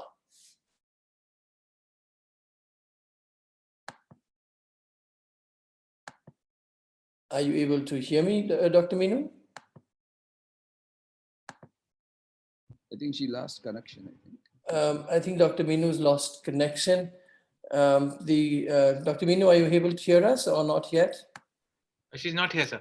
I see. Okay. So while she's getting back into connection, it's very important to understand, if I may have the privilege of answering this question, it's very, very important to understand that cord tethering is completely independent of whether a lesion is opened or closed. There's no doubt that an open neural tube defect has a much higher incidence of cord tethering, but you can have a fairly severe cord tethering even in a closed neural tube defect because of the amount of fatty tissue that can be associated with a closed neural tube defect. So you can have lipomatous tissue, which may or may not be organized into a lipoma. You can have a complete skin covering and yet have a lipomeningomyelocele with a low tethered cord. And therefore, in that situation, depending on the severity and the low level of the lesion, we will find that there would be intracranial signs. So intracranial signs, again, are not specific. You can find them as a consequence of cord tethering, and they're not really related to just open or closed defects. So that should really change our thinking completely. I don't know whether Meenu is back yet online or not. There's a question from Dr. Shankar Jaikisan Patel. Meenu, are you back with us? If you can unmute yourself, please. Yes, wonderful. And the question we have for you, we want you to unmute yourself. The mic is at the bottom left. Yes, now we'll be able to hear you. And this is the prognosis of sacral agenesis. What is the prognosis of sacral agenesis? The prognosis is generally guarded because what happens is the spine is too short and there will be an associated tethering that's present, and we would not be able to, sometimes we also miss the associated abnormalities. So usually the prognosis is guarded for these kind of abnormalities. Yes. And there's a question from Dr. Debasmita Mandal, and she wants to know the prognosis of hemimyelocele. So usually if it is, depends on the prognosis of, the prognosis would depending on whether it's associated intracranial this thing or not. And also the, whether it is associated tethering and all those factors. Wonderful. And then a question that we partially answered while you were not connected, and that was the prognosis of a closed spina bifida. You've got auto muted for some reason. Now we can hear you again. Yes. So can you hear me? Yes, now we can hear you again. Yes. Yeah. So usually, as far as the prognosis of closed spina bifida is concerned, it is usually much better, as I would say, as compared to an open spina bifida. But again, you have to look for other signs like tethering of cord, because if you have a tethered cord along with that, then it can make the prognosis a little more worse. But generally, if you do not have any intracranial findings and you just have an isolated closed spina bifida, the prognosis would be much more better. Thank you for that. There's also a question from Dr. Uzma Patil, and she wants you to reiterate the diamond and the beak sign. What do they represent, and how do we look for them? So what I was telling was that there is basically the tectal beaking sign that we see. So because all these signs, the tectal beaking may not be seen in all the cases, but what happens is that because there is a pull on the brain and it is getting herniating into the spinal cord, because of that, the tectum also gets pushed backwards. And therefore what happens is that there is a kind of a posterior to the thalami, you will see a kind of a narrowing, which is called as the tectal beaking. And the diamond shape, the diamond sign, what I talked about was that in certain cases, just posterior to the CSP, sometimes in cases of open spina bifida, if you have an associated prominent third ventricle or a persistent cavum velum interpositum cyst, so that will appear like a rhomboid shape, which is called as a diamond sign. May not be present in all, but it is good. If you see it, this is what it represents. Thank you. There's also a question from Dr. Ganesh Singhal, and he wants to know about the spinal anomalies associated with diabetes mellitus. And the second question from him on the prognosis of a sacral teratoma. I think sacral teratoma, generally the prognosis is guarded, and most of these spinal abnormalities, especially the open neural tube defects, or you talk about the cranial abnormalities like anencephaly, diabetic mothers usually have a higher predilection for these kind of abnormalities. There's a related question on recurrent spina bifida in spite of folic acid supplementation, and what further investigation and counseling do we need? Okay. Now, I think in the recent paper where the folic acid supplementation really helps in open neural tube defects has been put into question, because what they said is that whether it was because it was not being reported earlier that we thought that folic acid supplementation would help. So that is definitely a query. But when you have a case of recurrent spina bifida, then definitely you're looking at a genetic component there. So you should be looking for evaluation of the MTHFR gene, and also looking at probably working up the parents with an exome sequencing to find out what is the genetic mutation involved, and then accordingly they can be counseled for their next pregnancy. Thank you. We also have one question that has come in from our Facebook attendees, and that is when we describe our spinal lesions and we say what is the level of termination of the cord, is it wiser to talk about how low the cord is, or should we actually try and identify a lesion based on, say, the absence of movement of various segments of the fetus, such as unable to move the complete lower limb, such as inability to move just the feet and so on? See, I think the motor level versus the spinal level. Yeah. See, definitely the motor level will be any day much more better, because as I said, when we tell the anatomical level, the functional level is usually worse than what the anatomical level you see on ultrasound. But as I also mentioned, mentioning the motor level is a much more time consuming process. So if you want to tell about the functional level of the lesion and you want to look at the all the movements and tell what exactly is the functional level that you're looking at, you have to minimum spend a time of 40 minutes to assess that what would be the exact functional level. So, but yes, along with looking at the anatomical level of the lesion, it will be a good practice to look at, at least the movement of the foot, so that it will tell you that, at least till this motor function level, the baby is going to have this amount of ambulation. Excellent. Thank you so much for that marvelous update on how we assess these motor levels. And we know this is work in progress. They're doing a lot of work currently on that in the Netherlands. There is a question on, should we advise a karyotype in all spinal dysraphisms? So we do. I think there is no harm in doing it, because we've had cases, which are very few though, but we've had cases of isolated spinal defects turning up with, rare translocations, which we never thought we could be picking up. Mm-hmm. So I think any structural abnormality, if the patient is willing, there is no harm in doing a karyotype, because if you terminate it just like this, the information is gone forever. And if she comes with you with a recurrent case of the same abnormality, you would not have any answer to give her.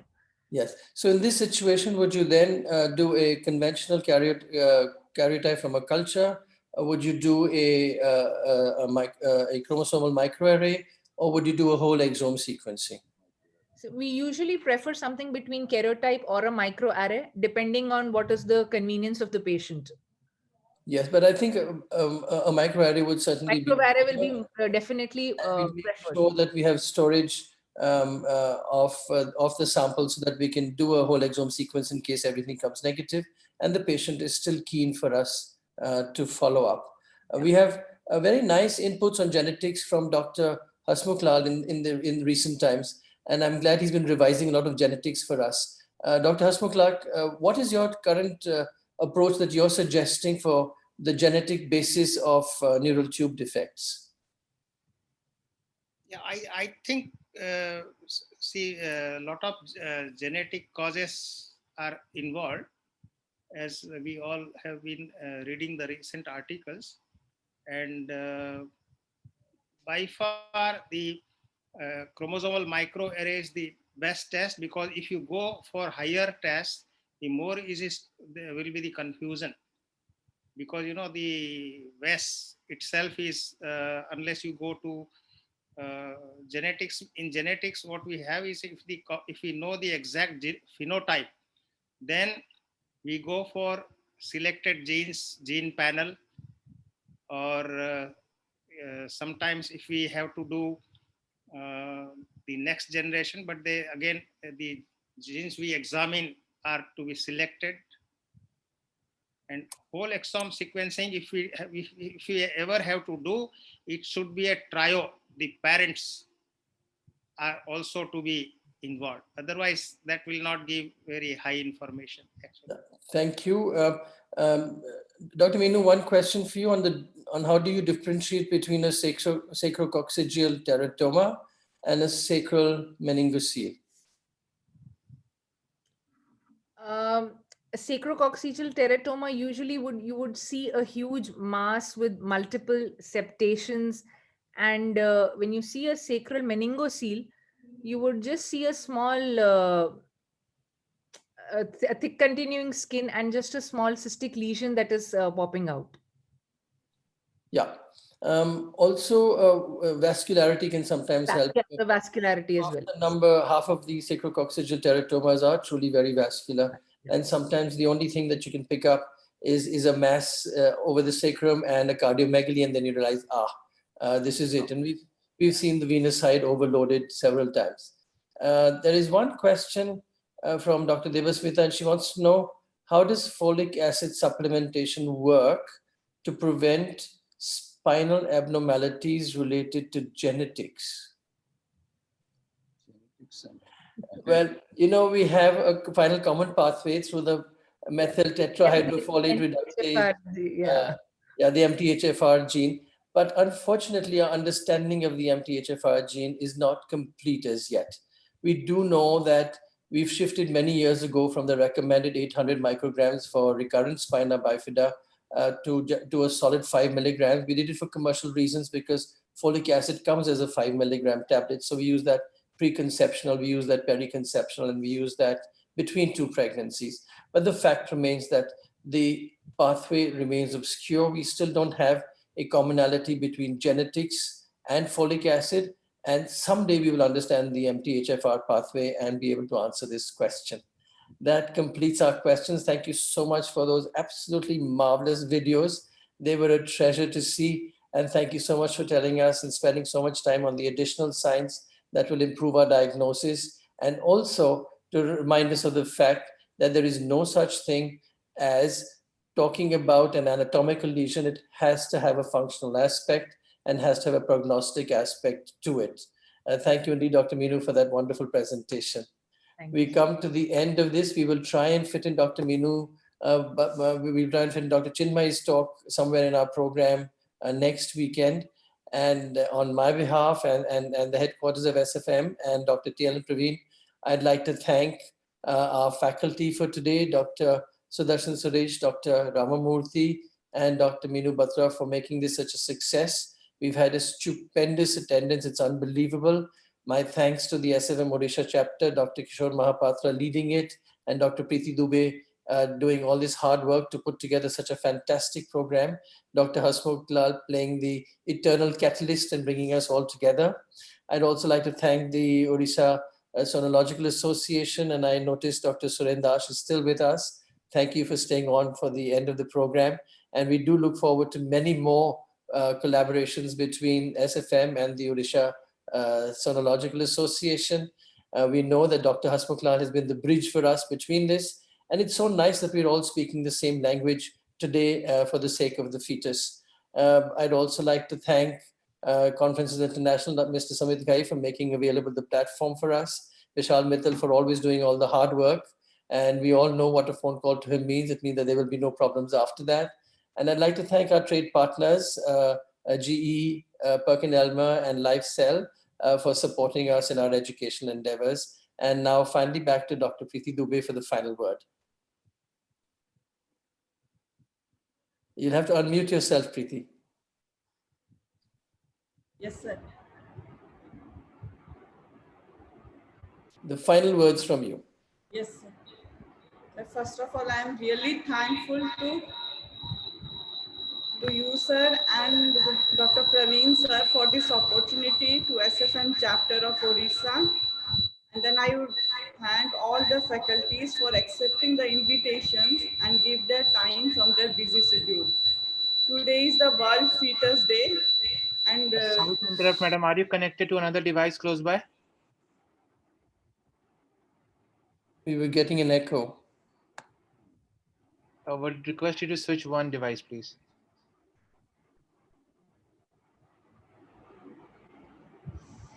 Anyway, I think let her finish off.